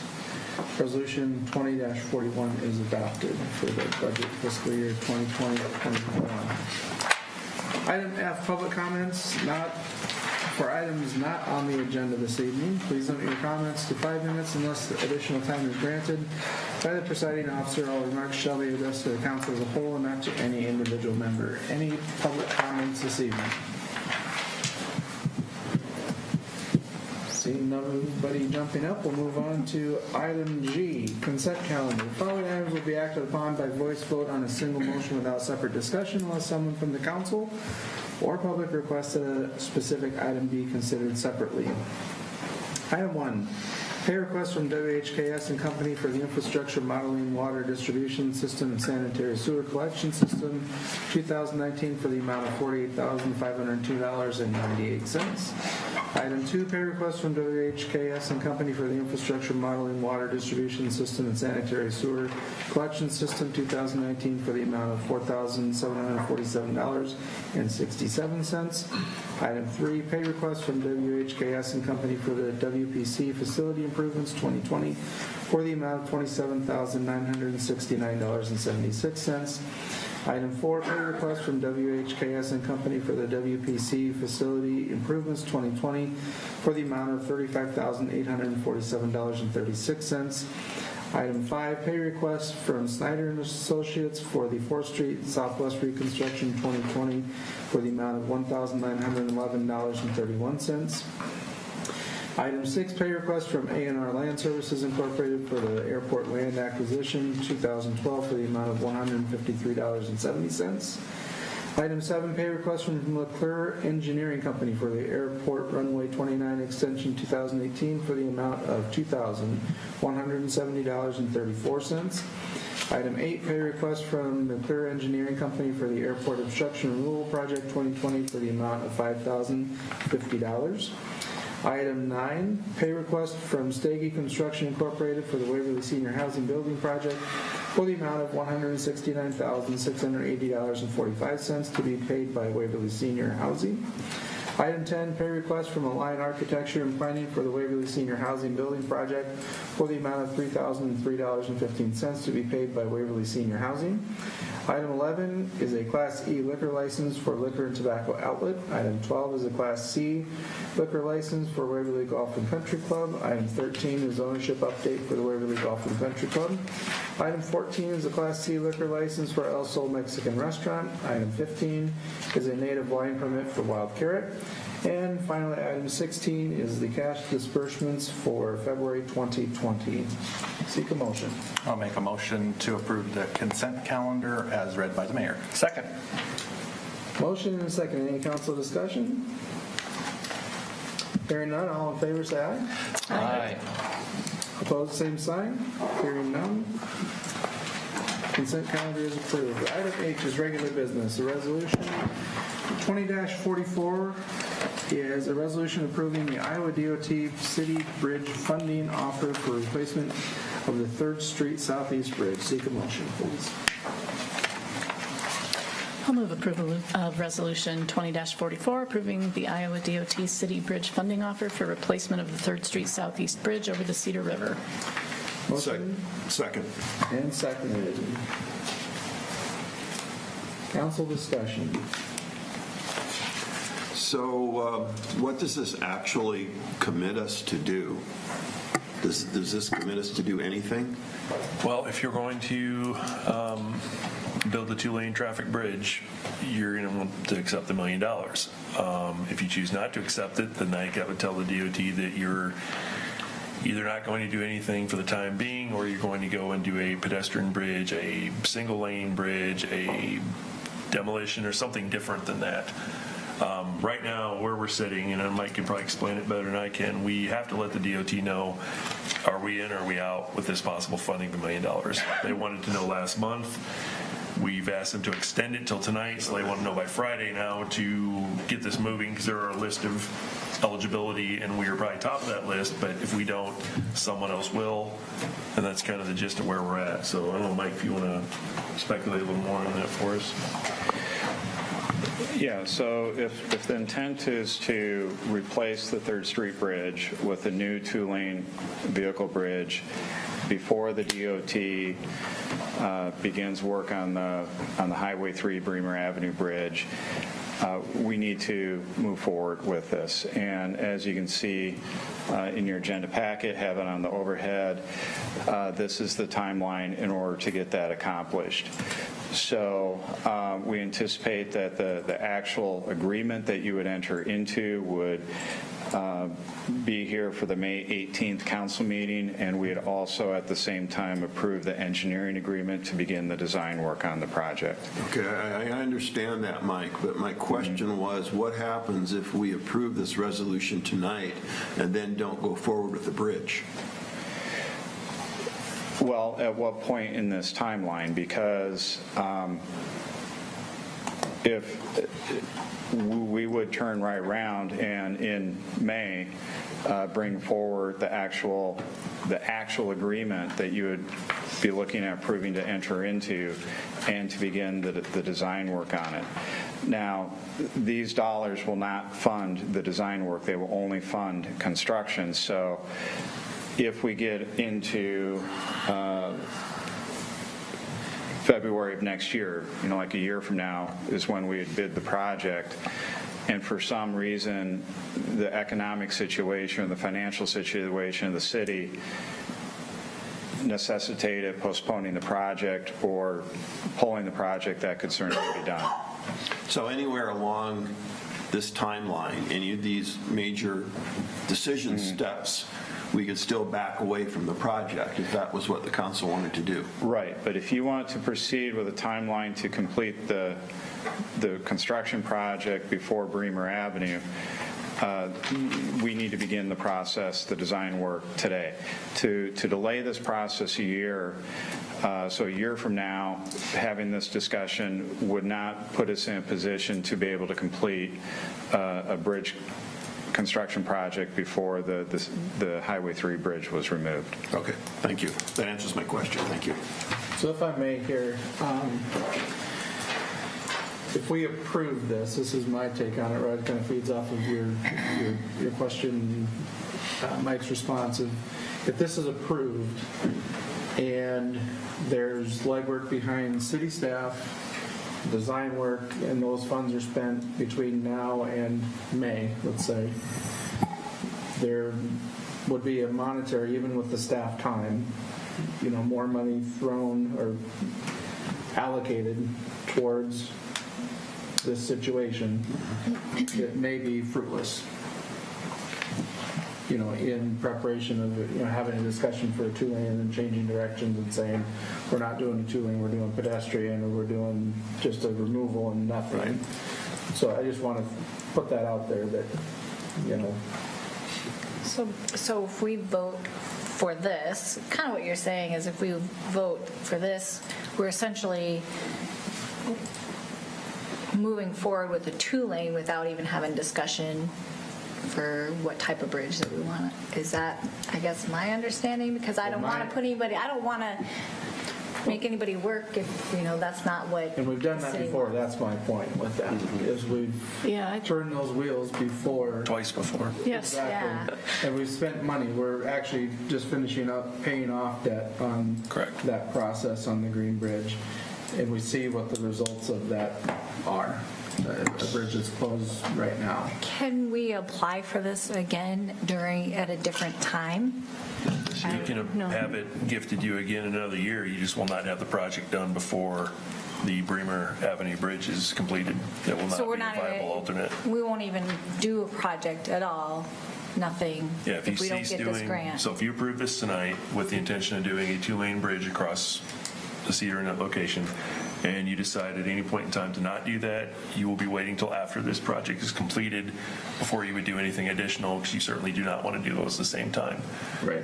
So the funding, if you back away from it, I think we have, is it up to 3 years to be under contract for this to be spent? Yeah.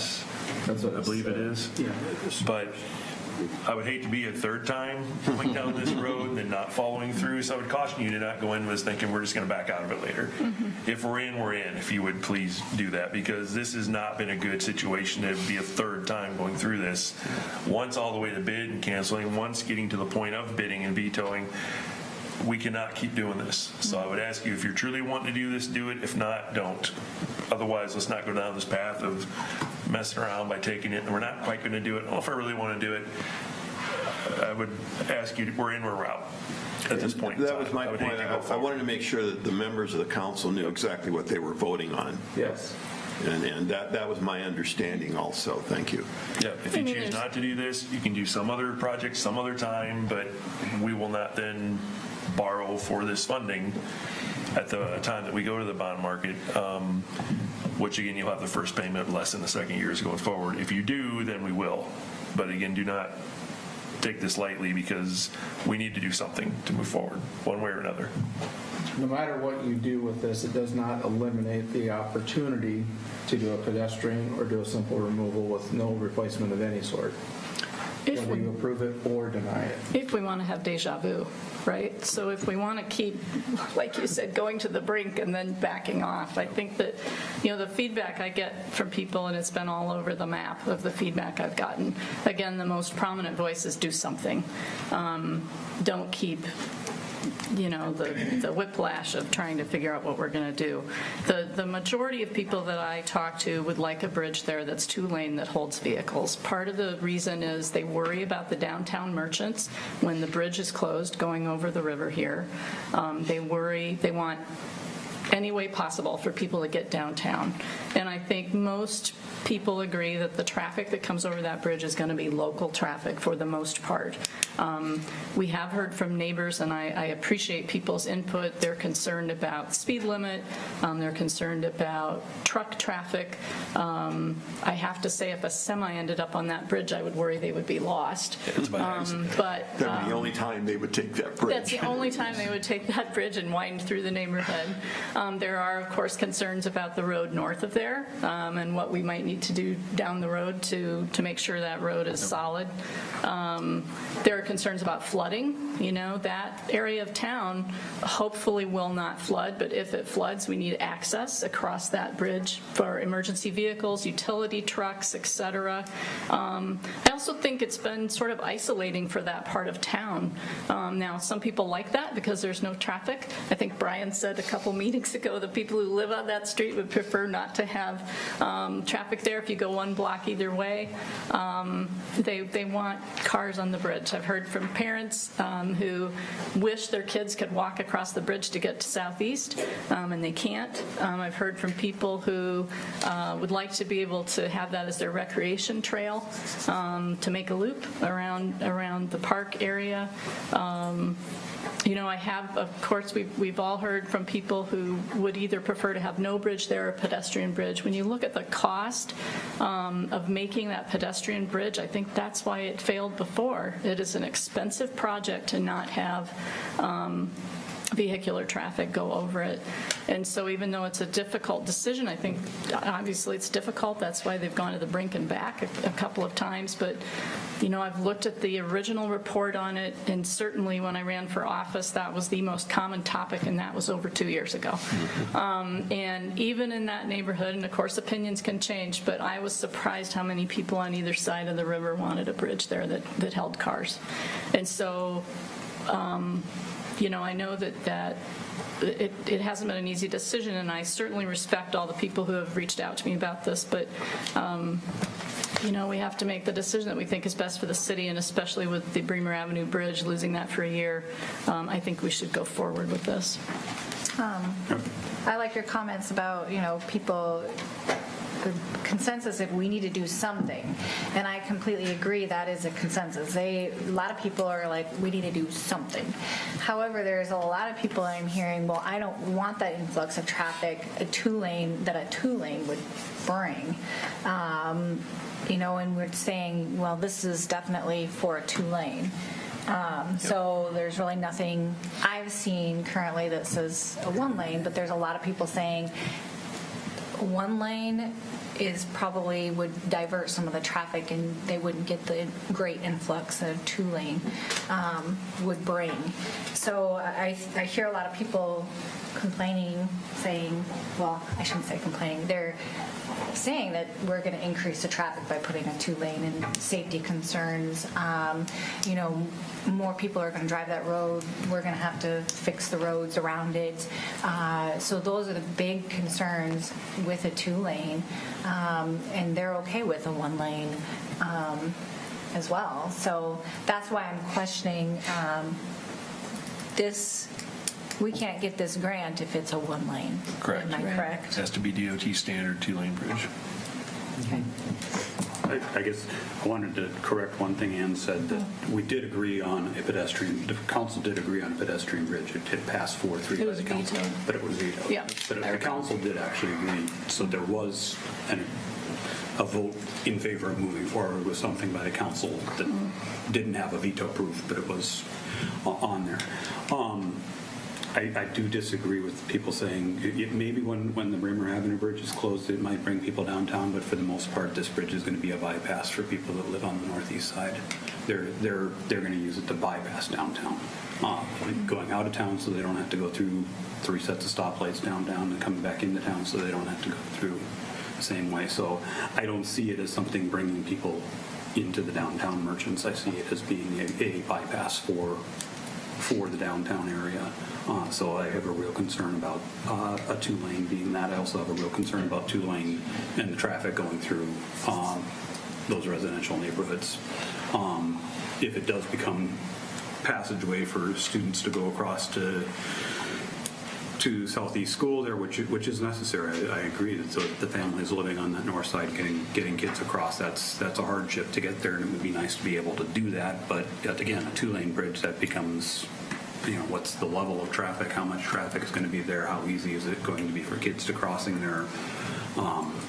It's not lighted like going across on Bremer, even, where you have lights and you have crossing signals for kids to go across. So there's a concern I have on that too. So I just have concerns about that. Do you think like a one lane would, I feel like a one lane, a lot of people feel like a one lane would slow a lot of things down and deter maybe people from driving down there and really slow things down. I mean, much like the concept of a roundabout has people looking one way. If it's a one-lane bridge, they're only having to look one way at a time to cross.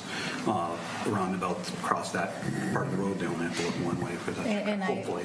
But do we have any sort of cost estimate about a two-lane bridge versus a one-lane bridge that would give us access in case of flooding, et cetera? And how does that compare to the $1 million we're going to pass up if we don't build a two-lane bridge? I thought I read in the past it was comparable. The price was comparable. That's my concern. Yeah. So. And I'm not looking for a guaranteed price estimate from you. So what you're going to spend locally for a one-lane bridge, you will spend the same amount locally for a two-lane bridge, because the additional $1 million in state aid builds the next lane for you. One of the challenges that you have with a one-lane bridge is that right now the truss bridge is susceptible to flooding. It does have a little bit of a camber in it, but not much, and you can sight straight across. If you build, whether it's one lane or two lane, the new bridge is going to have a very significant arch built into it to comply with the floodplain requirements. You will not be able to sight across. So you would have, if you want to have this idea that it's alternating traffic of some type, you'll have to do traffic signals. And I can certainly envision people running red lights because they don't want to be the last person there and creating issues with that. So I just don't see that as viable. If you're wanting to have it available in the event Southeast Waverly floods, then what you're describing is an oversized pedestrian bridge that could be developed in such a way that in the event we did have a flood situation, you would be able to develop some accessibility into that neighborhood. That was one of the considerations that we looked at what type of pedestrian bridge do we develop. That was not the design that was chosen, but it's a design that could be built. So you would have it, look at the parkway, the pedestrian accommodations there, it's 14 feet in between railings, and we have barrier rail. That's how you could build and develop a pedestrian bridge in that location that would actually be sufficiently wide enough and strong enough to carry fire trucks, ambulances, police vehicles, utility trucks. So those are your options. One thing, again, with a single vehicle, even with the traffic control, is the stop and go of that traffic and the noise pollution that creates. If you sit downtown and listen to traffic lights as they turn on and off, you get that road noise.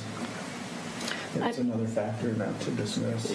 I just want to respectfully disagree with Tim's comment about how the northeast quadrant of town is going to use that bridge to bypass downtown. As somebody who lives up there, and I've heard from neighbors up there, I see that as how people are going to get across the river if they'd like to go downtown. If I want to zip around town and avoid the whole thing, I'll just take Cedar River Parkway coming from the south and go around. But I think that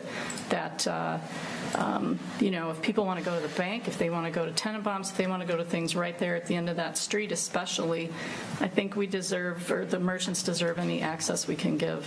If we're going to be spending money anyhow to get a bridge, I'd rather have cars go across it. Well, this is, in my view, this is a flood mitigation project, and we should look at this as a flood mitigation project. So no matter what happens here, I would really like to see, perhaps even next meeting, a resolution to take this out of there, no matter when we can do it, just so we said it's done and we know it's out of there, and we've got flooding benefits for that entire neighborhood. I think that that's really, really important. And of course, in my failed attempt to pull this to the front of the budget, I was it was dependent on me voting for the budget overall, because this is insane. This is a $7.5 million expense. After everything that we're looking at, that just boggles my mind that I understand why we're considering it, because there are a lot of people that want a bridge there. I actually want a bridge there. But I can't, adding 62 cents on the levy in fiscal 24, I just don't see us doing that, to have to repair Third. So that cost really concerns me. That doesn't mean I want to kill the bridge. I think that we have to step back and ask ourselves, if there is a bridge there, what is the right bridge, and then when can we afford that? So, I think that, if this doesn't go through, I suppose that this is the council that removes that bridge. There wants to be a future council when we have piles of money sitting around to put a bridge in there. I think have at it. Well, we should make it clear that if we remove the bridge, we're also foregoing the $1 million grant, because that $1 million is for bridge replacement. If we remove the bridge, we are no longer eligible for that $1 million. So just when we're anticipating cost, if we wait 5 years to put in this bridge, but we remove it now, it means there's a guaranteed increase in $1 million cost, plus whatever inflation does to that. I do think I want to talk a little bit about traffic through the neighborhood. Lots of people are talking about the impact of traffic through this particular neighborhood.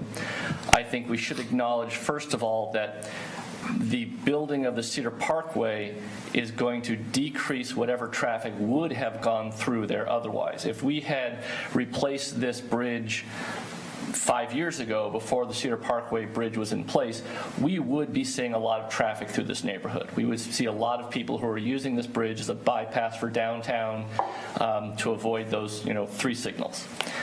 With the Cedar Parkway bridge in place, the only people who are going to be using this as a bypass are the people who are going to local destinations, whether you're talking about the northeast neighborhoods, to the people going to downtown, maybe the people going as far as I want to call it the Open Bible Church, the Life Church, but you're not really talking about anyone going considerably east of that location. So you're really restricting the number of people who are going to be using this bridge to get somewhere. The other thing that I learned when I was gathering signatures when I was running for the seat many, many years ago is all of the people along 1st Street Southwest who are on the west side of the river, all of that traffic that's not going over the Green Bridge started going through their neighborhood. So when we're talking about protecting these neighborhoods, we're simply diverting it from one neighborhood to another. We're saying that this neighborhood is somehow better than that neighborhood, and we don't want the traffic going through this particular neighborhood. The people on 1st Street Southwest got a lot of traffic when kind of Bramer Avenue and that section of 4th Street Southwest was under construction, and because the Green Bridge wasn't there or was closed, it was a real burden on that neighborhood. I don't think this will have a huge impact on the 3rd Street Southeast neighborhood, which means it's not going to take that much off of 1st Street Southwest, because I don't think there's that much traffic going through there right now, especially with the new Cedar Parkway. So I think that, a lot of these concerns about all this traffic that's going to be going over that road, I think they're overblown. Will we have to rebuild that street? There are definitely concerns that will happen. I don't know if we're talking 3 years or 5 years or what. It's probably an inevitability, but I think the timeline is still under question, and we'll have to see how long it takes before that road falls apart. I am happy to hear Mike Cherry's discussion of why a one-lane bridge there really isn't viable, that there is going to be arching. It's not like the old Green Bridge where you could look across and just see who is sitting on the other side waiting for you. The amount of arch in this bridge to get it out of the floodplain will make it so you can't just see if there's a car waiting on the other side. So I think that's a really good explanation as to why a one-lane bridge really isn't a viable solution here. Yeah, you could put in some sort of signals or whatnot, but again, then it's not preserving the type of bridge that we all knew and love in the Green Bridge. So, it's kind of this idea that we want to go a one-lane bridge to, preserve those old nostalgic feelings. Yeah, there's not going to be any nostalgia to a one-lane bridge that we put in. If I was voting in my personal self-interest, yeah, I would remove the bridge and not put a new bridge in there. But I think we have to do what's best for the town and best for the community. I think there's a lot of people who want to see a bridge in this location. And I don't think it's an unreasonable request to have another local bridge in town. Let me remind everyone, too, that one of the reasons that we're talking about this now is that in a couple of years, the Bremer Avenue Bridge will be taken out. And if there is no other bridge that is put in that people can use, the only way to get across the Cedar River would be to drive across the Adams Parkway Bridge and go to the Cedar Lane, which is really not set up to handle that kind of traffic, or to go all the way out to the Cedar River Parkway, which is quite a detour for a lot of people. So we're creating some real hardships for people to be able to move from one side of the city to the other. Now, a bridge in the 3rd Street location is not perfect. If I had the perfect world, that would not be a location that I would want to put a bridge. I think there are better places to put a bridge than there, but that is what we have, and I think that we need to go with what we can do and not what would be the perfect situation. The perfect situation would be just incredibly expensive because we'd have to build all new roads and take out houses and all kinds of bad stuff. I am absolutely convinced that we need to have another bridge over the Cedar River. I don't think we can get by with simply the Bremer Avenue Bridge. I think we need to have an alternative bridge to the Adams Parkway. I think that bridge has to be a 2-lane bridge. I think a 1-lane bridge isn't workable.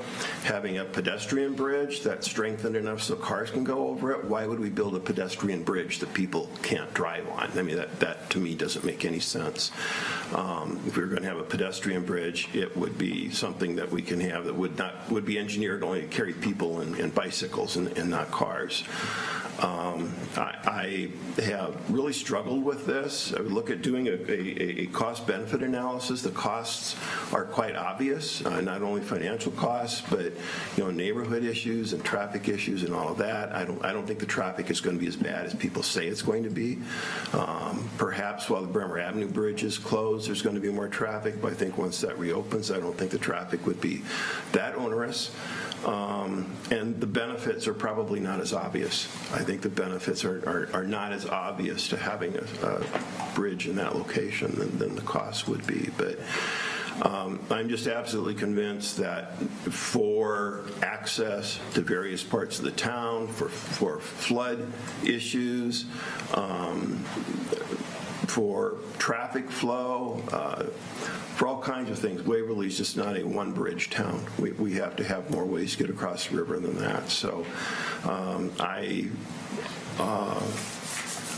I would say that we either go ahead with a two-lane bridge now in that location, or we just scrap the whole idea, pull out what's there, and that would be the end of the story, that we would never put a bridge there. Because I don't think if we don't do it now, it's never going to happen.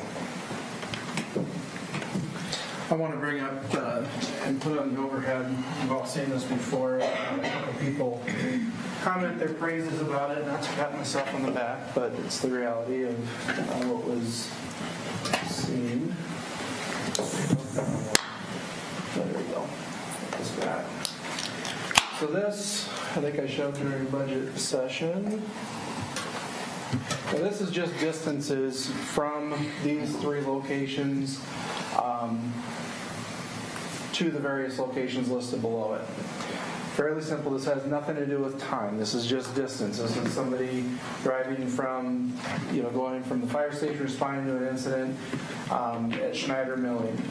So during the bridge being out, the Highway 3 Bremer Avenue Bridge replacement project underway, the highlighted area routes are going to be the most effective for somebody going from, they live near the fire station or near the police department or near the hospital to get to those other locations.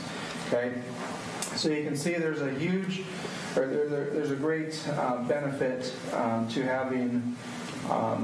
We've got Cedar River Parkway and those different locations. When we bring the Green Bridge into play here. Just a smidge for y'all. We can see the current route, even when we have the Green Bridge in place, Cedar River Parkway Bridge in place, and then the Cedar Lane route, the Adams Parkway Bridge in place. The current routes that we have, even without the Green Bridge in place, still are the shortest distance for that. So a person that really gets down to the nuts and bolts of, I want the shortest route from A to B, across the river, it's going to be the current routes that we have in place right now with the Highway 3 bridge. Now this can sway a person both ways in the fact that during the construction it has its benefits. Most definitely, that helps our downtown businesses and all those things. But the long-term lifespan of a bridge there, a two-lane bridge, it doesn't support day-to-day traffic after that bridge is replaced on Highway 3. So you may have some cut-through traffic, like Tim said, but you also have, people aren't typically going to go from your neighborhood in all the way down to, per se, the dog park. There may be some people that do that, but I just wanted to throw that up there again. Just using Google Maps and putting those locations in, it's important to see, going back to what Rod had just mentioned, what the value is of that bridge in a 3-year window, or when it gets open right before the replacement out here, versus the rest of its lifespan once that bridge is opened back up.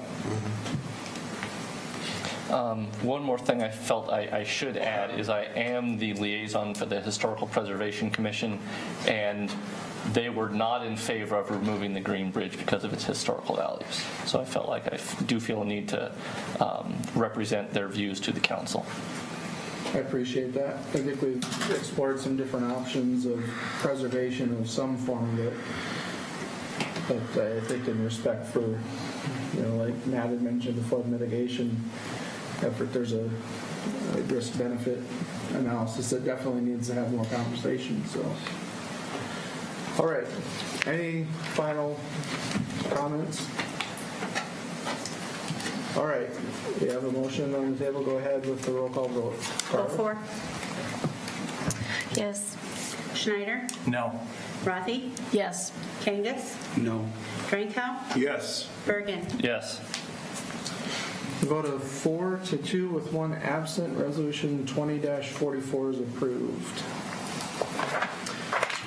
Resolution 20-45, a resolution approving the purchase of a 2020 Cage Innovation SDK 96 snow fire system. All of move approval of Resolution 20-45, approving the purchase of a 2020 Cage Innovation SBK 96 snow fire system, snow box and blade for the Public Services Department from Star Equipment of Cedar Rapids, Iowa for the purchase price of $7,550. Second. Motion and second.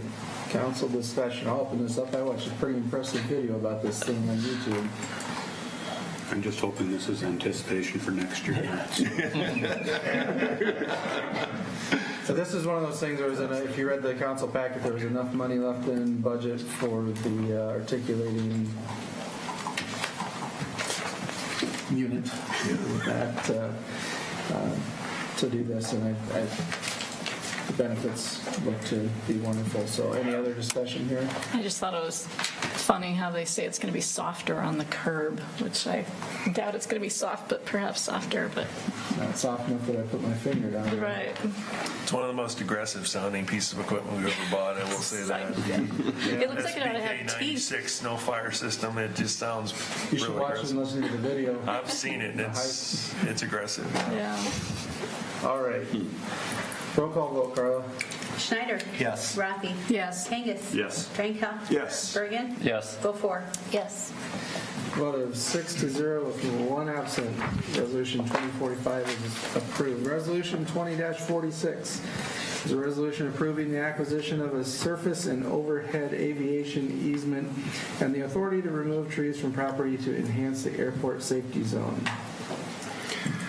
I'll move approval of Resolution 20-46, approving the acquisition of a surface and overhead aviation easement and the authority to remove trees from property owned by James P. and Sandra S. Jansen to enhance the airport safety zone for the estimated cost of $23,000, with the Federal Aviation Administration paying 90%.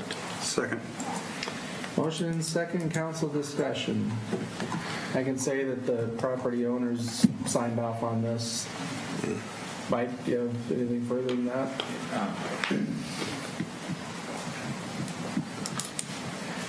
So as you mentioned in the resolution, it also provides authorization to proceed with removing the trees. The compensation here is compensation for the trees, but it does not cover the cost of removing the trees.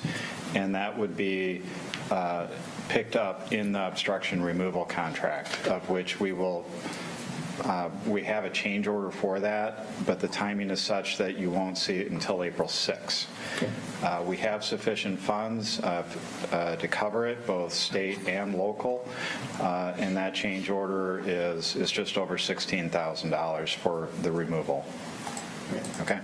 I just wanted to be clear, there was no eminent domain in this type of... All right, so that was the one thing that wasn't clear to me. So the property owners are okay with this? There's Yeah, no... if you stroll in, you actually see the agreement that was signed by them, so... Okay.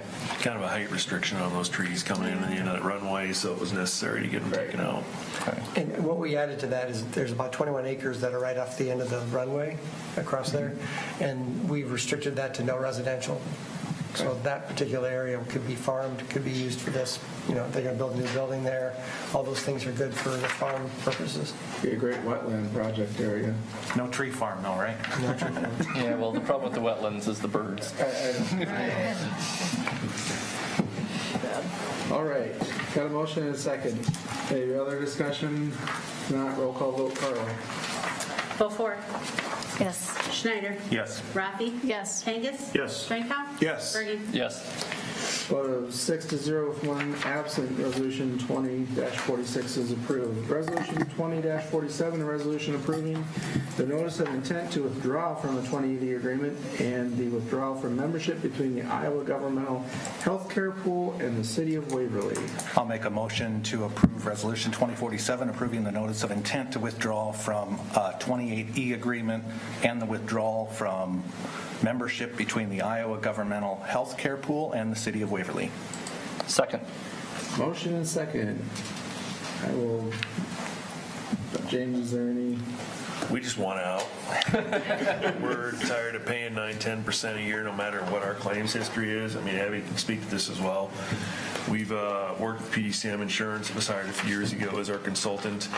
And I'll let kind of Abby address some of what we've seen with them, but we think now is the time to make a move, and hopefully in another year from now, we could be self-funded, which has been a goal for quite a while, to truly control our own issues here. But Abby. Right, being a part of it, we don't really have a lot of control with anything. We've had some very good years with our loss ratio, but we keep getting hit with 10% renewals. And James and I met with PDCM, and then we also met with city staff from Public Works, and then also staff from the police department. That was a part of the union negotiations, and ran this by them, and everyone seems to be on the same page that this would be the right move for us. Yeah, it's going to be a couple fold. We have a good backup plan, but we can only get a possible contract with us and like Walmart if we break out individually. They will not bid us as we're in the pool. So we would have hopefully 2 proposals, both of which are definitely less than what we would be paying going forward. The one is substantially enough to where it builds a fund balance that would in a year allow us to go self-funded, which is our ultimate goal. So we were thinking it might take longer, but this came in very favorable. And so it would give us that opportunity. That's why we're looking to get out and try and investigate this further. This will hopefully subside some of the percentage increases we've seen. Yeah, we'd like to go into next year's budget not having any increase. That would be our ultimate goal based on what we're seeing, and I think we could hopefully accomplish that instead of an automatic 10% regardless, and that's what you've been getting Right, but every year. specifically when we look at employee wages that have gone up to supplement this insurance up. That would continue to be the case. We just would have fund balance to go forward, and then we could even offer additional incentives, et cetera, without having to worry about the cost coming from employees initially. Is that what we're feeling, is that we're going to be flat on health care next year? I know Another year, it's so hard to say, but I know with the worst case scenario plan that they give from Group Health Benefit. Health benefits, yes. Health Partners, thank you. Yeah. Out of Minnesota. They're kind of the Walmart of Minnesota. They've really gotten into our region now, and they're very lucrative. And we look really good on paper because we have had a great year, multiple years of claims that we should not be paying the increases we are for what we've accomplished. Yeah. And we have no benefit from it right now. We will continue to have no benefit as the pool sits at a 97, 98% claim history, and we're in the 40s and 50s. It's ridiculous that we're paying this. So we want a chance to do better financially and for our employees in general moving forward.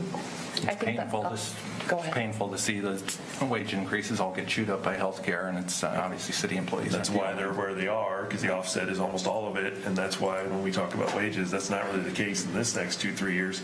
Insurance increases have taken most of it, and so it's terrible. This will hopefully remedy that.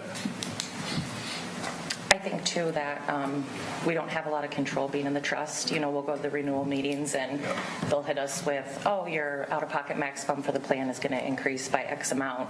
The trust votes. We're only one voting member, and unfortunately, it doesn't seem to always work in our favor. Yeah. So this way, we'll just have a little bit more control with the plan to have a plan that actually benefits our employees at a lower cost, and really they can take responsible for, you know, their health coverage and where we're going moving forward. Have you talked to any employers in the area who are using those agencies that you talked about? Yes. We have. And just be careful. Yes. Had communications with Wartburg College here, and there's been positive feedback. And I can share that with you. Absolutely. Okay. Their setup is a little different because I think there was a confusion with the network. Maybe you've heard something about a certain. We can talk about it later. Okay. I don't want to cross. Why don't you shouldn't be crossing there? Nope, I understand. Okay. Any other comments, questions?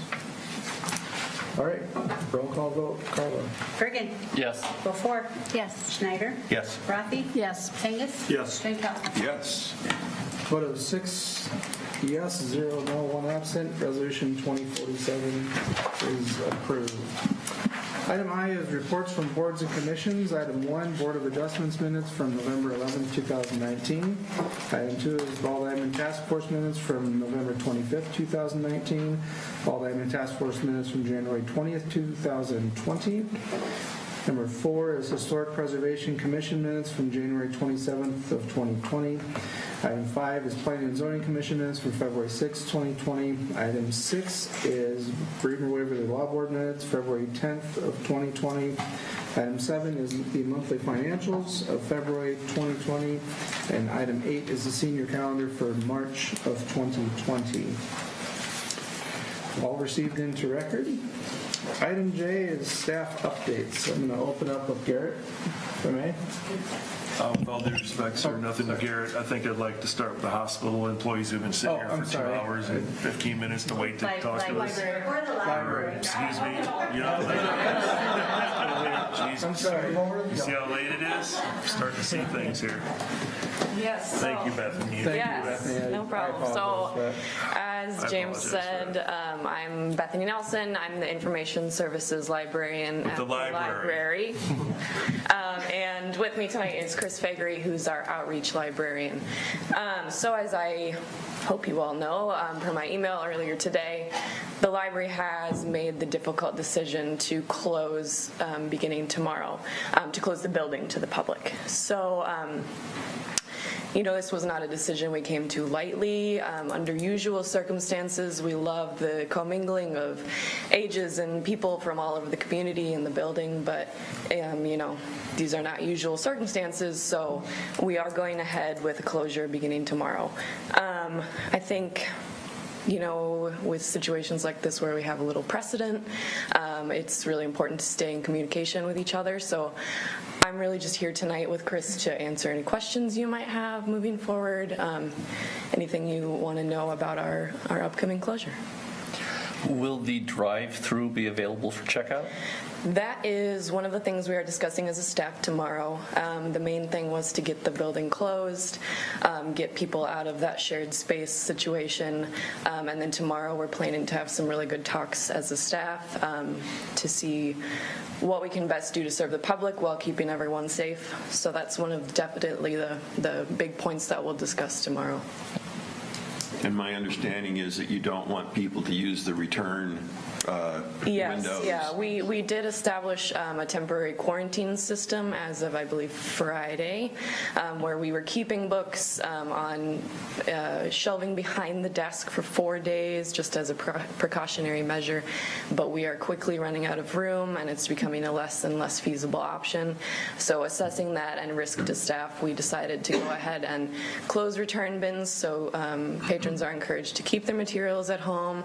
Obviously, the timing of our fine frame move was exceptional, so we won't have too much to worry about in terms of waiving fines, but you know, the due dates are out there, but you know, it's again exceptional circumstances, so we're encouraging people for now to keep things at home.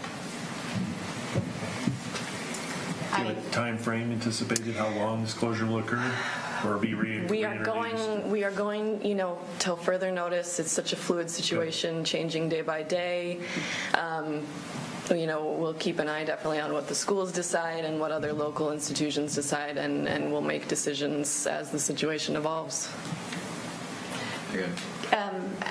As we were sitting here waiting for the meeting to start tonight, I just did a quick Google search, and all the libraries in Bremer County have closed as of today or tomorrow. So this is something, it's a trend we're definitely seeing across the country and across the state. Yeah, I know I have confirmation from Decorah and Marion and North Liberty. I mean, his list of this is occurring statewide quickly, so I wasn't surprised by the decision. It's unfortunate, but I agree with him completely. It's necessary. This is one of the most heavily populated public areas that we as a local government deal in, and I think it's just the right thing for us to do at this point in time. Yeah. We'll be hopefully meeting tomorrow on some other things with staff. There may be further closures. We're talking about that as well, because that is really ramping up now that the community spread has occurred, which was kind of the threshold of, well, it hasn't occurred yet. Well, now it did, and now everything is different. So we've been experiencing that for the last day or so.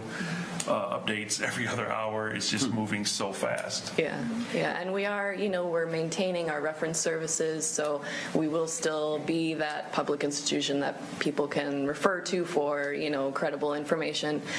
So we will still be answering the phones, answering emails.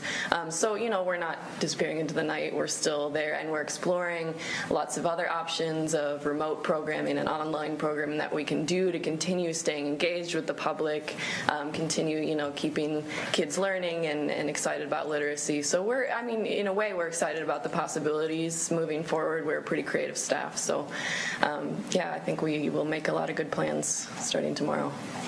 One example, we've already started working with some other community entities. K-Way called us to, Matt Ray called us from K-Way today.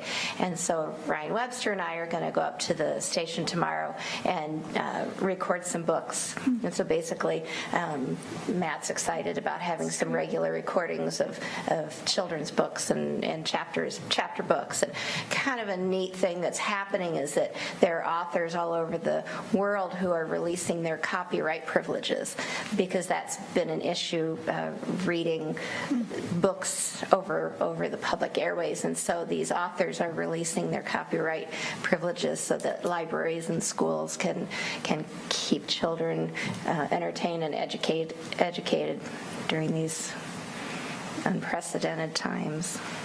Yeah, I think if any library staff is positioned to deal with something like that, it's our library staff who are very creative. And I think it's great you're going to maintain an online presence, because so many people use the library to not be isolated. Yes, yeah. And so it's great that you're going to think of some ways to keep people engaged. Yeah. Mike? You mentioned you want people to hold on to books right now. Yes. What about like Kindles and DVDs and those other materials? Yep, all materials, really. Yep. Okay. Because I know there's no fines for books, but there still is for like DVDs. Only for the newer DVDs that are the shorter rental period. So all of that you want people just to hold on. I mean, we're going to be absolutely as flexible as we can once this all, settles down. Again, extraordinary circumstances. So. Excellent. I appreciate your professionalism in handling everything, the entire staff, not just the leadership. So thank you. Getting us started on that, and we'll be in communication. Thank you for your support. Yes. This was a difficult decision, and it's very encouraging having the support of the council. So thank you for that. Excellent. Thank you for bearing with us as we trudge through everything else this evening. So. Absolutely. Thank you. And James, for broken limbs and that kind of thing, please go to the hospital. Yes. We will not issue medical advice. Yes.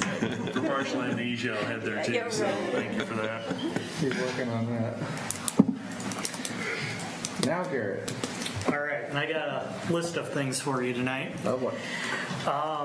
First of all, I don't know, hopefully you guys didn't notice, but there was no sound to the cameras tonight as they're moving. We went to the new cameras today, so haven't heard anything bad yet. So we'll see how that goes, but yeah, we started with the new cameras tonight. Currently, the golf course is open. We opened last Wednesday to 50 golfers on the first day. So we have been open just under a week. Obviously, after that first day, it got a little chillier, so we haven't been seeing a lot of traffic up there. The CDC was okay with that until today. So now you can't have 50 golfers together up there. Just to force them, though. Force them. That's right. Right, exactly. Up to 10. That's right. Up to 10. The third thing I wanted to mention, Ann touched on, well, it's been a while ago now, but the letter of commendation I wrote for some leisure service employees and then also sewer line maintenance employees for some work that they had done in the cemetery about a week and a half ago. I guess it was last week. Typically, we have anywhere from 60 to 70 burials in a year. A quarter of those are usually cremain burials. So we're averaging about one full burial per week.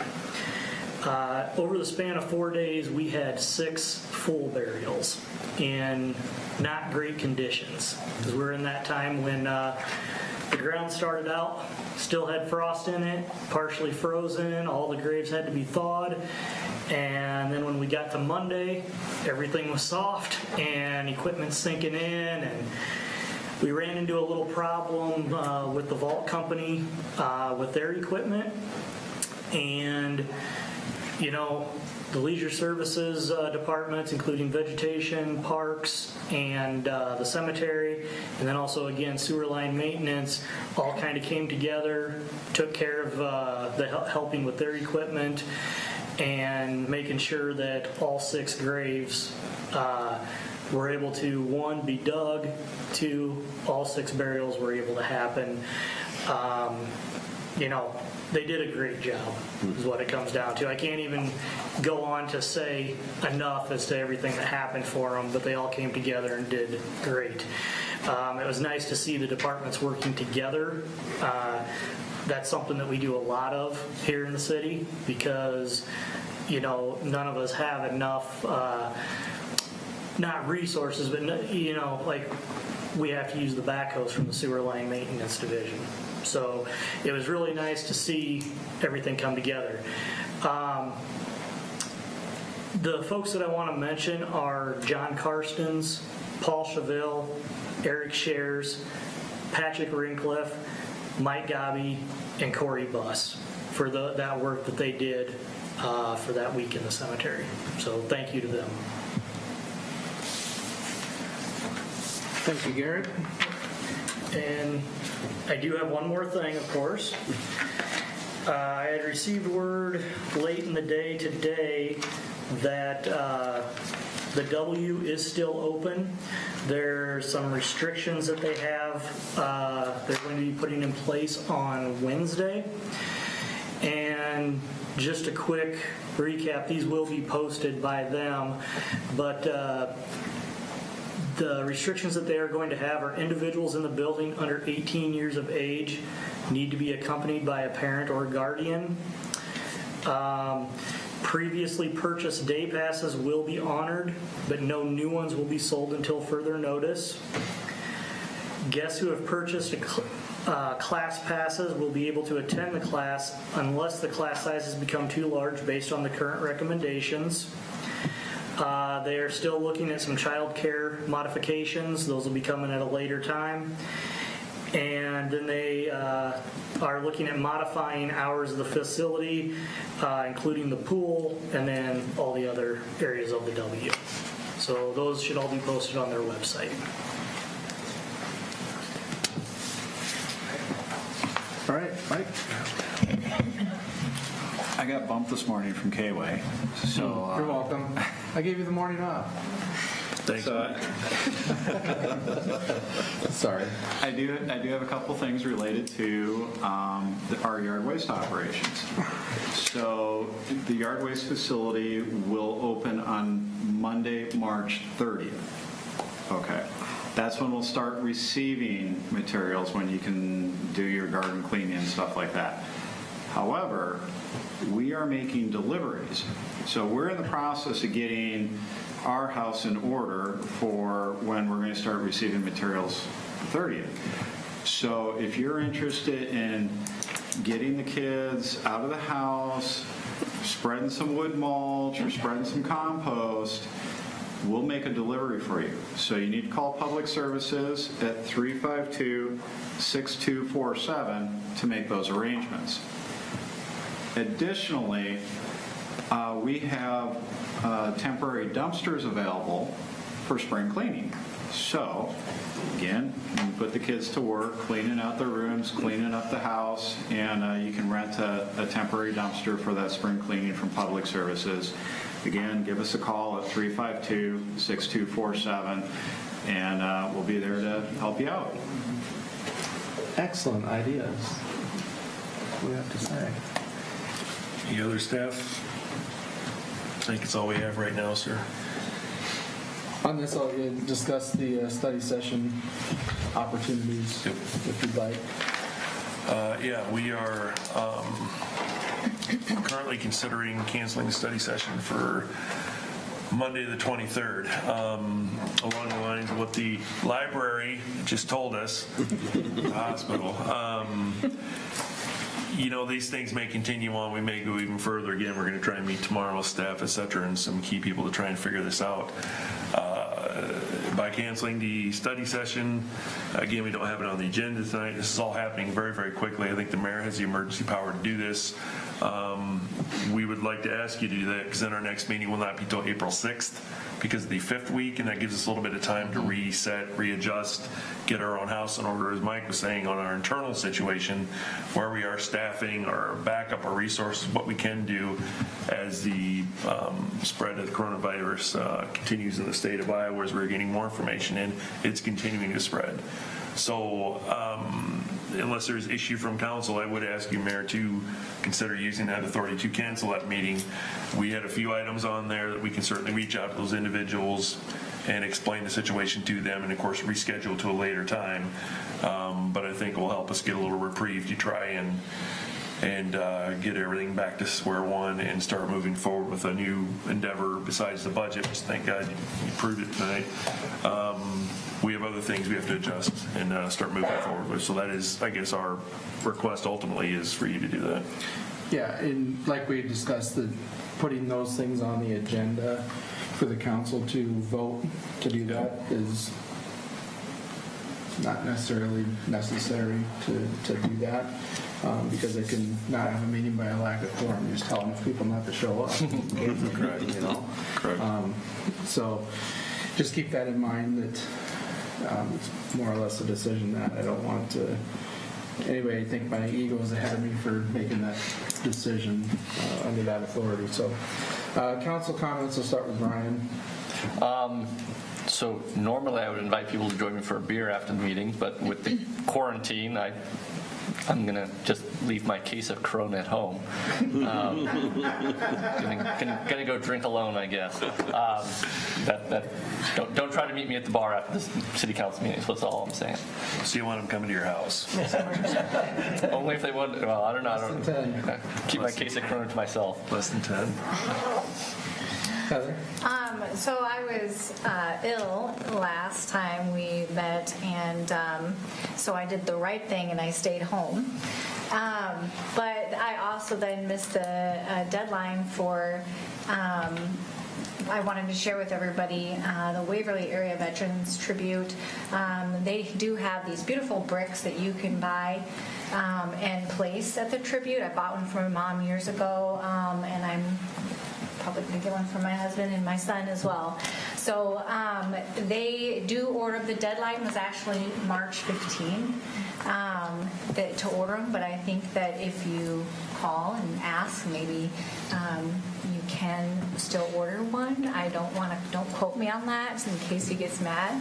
But the cost of the bricks, 4x8 is $50, 8x8 is $100, and 12x12 is $150.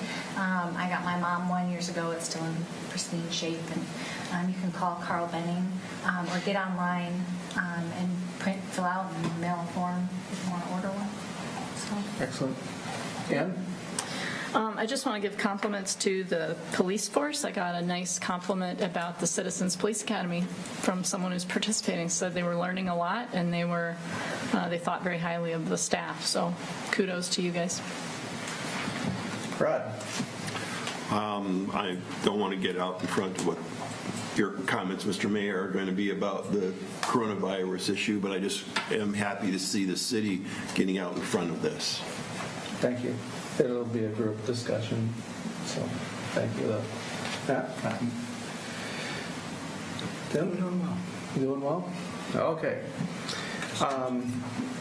Kind of trickling off of what Garrett said earlier, and James and I had a conversation this morning, the water main issue today that was handled on a skeleton crew. We talked a lot about doing more with less. Yep. And we've got some very good people in our system here as employees to handle things when times get tough and people get ill and those types of things to jump in and just get the job done. So we're very fortunate there. In regards to the pandemic that is amongst us, some of the things that James and I talked about in recent days, that the city as a government body is going to continue to support the strategies and tactics of the Bremer County Health Department, the Iowa Department of Public Health, the Centers for Disease Control, and then also the World Health Organization. We get our directive from them. We do not have a certified epidemiologist on staff here to be making recommendations on what we should be doing when it comes to public health situations.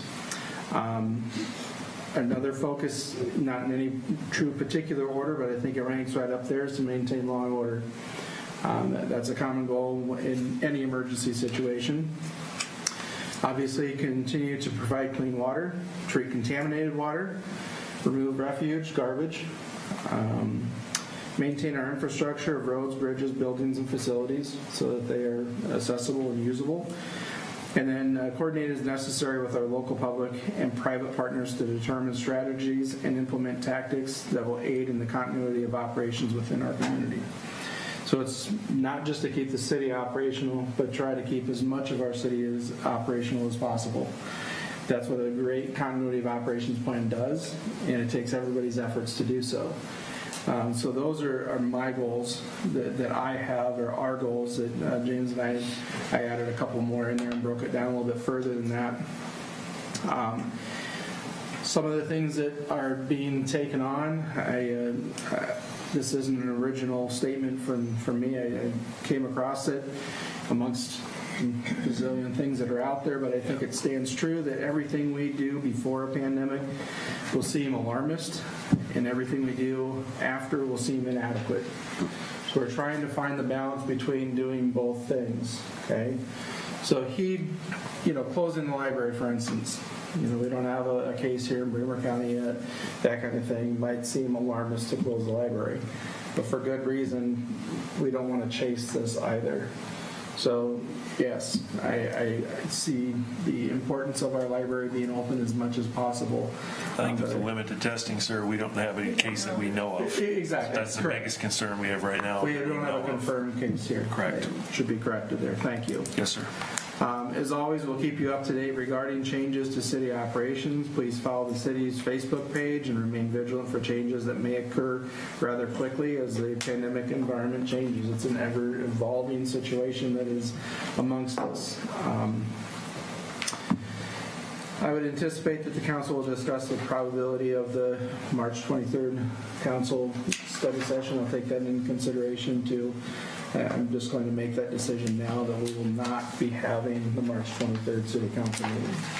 I'll exercise the authority right here on the spot and advise that we will not be doing that. That does not mean that we will not potentially have any type of emergency City Council meeting as things warrant council decisions to be made going forward. But we'll keep everybody abreast on those types of situations as needed. Any questions from the council, staff regarding that, or concerns that you have that you would have at this time? Otherwise, you know how to get a hold of me.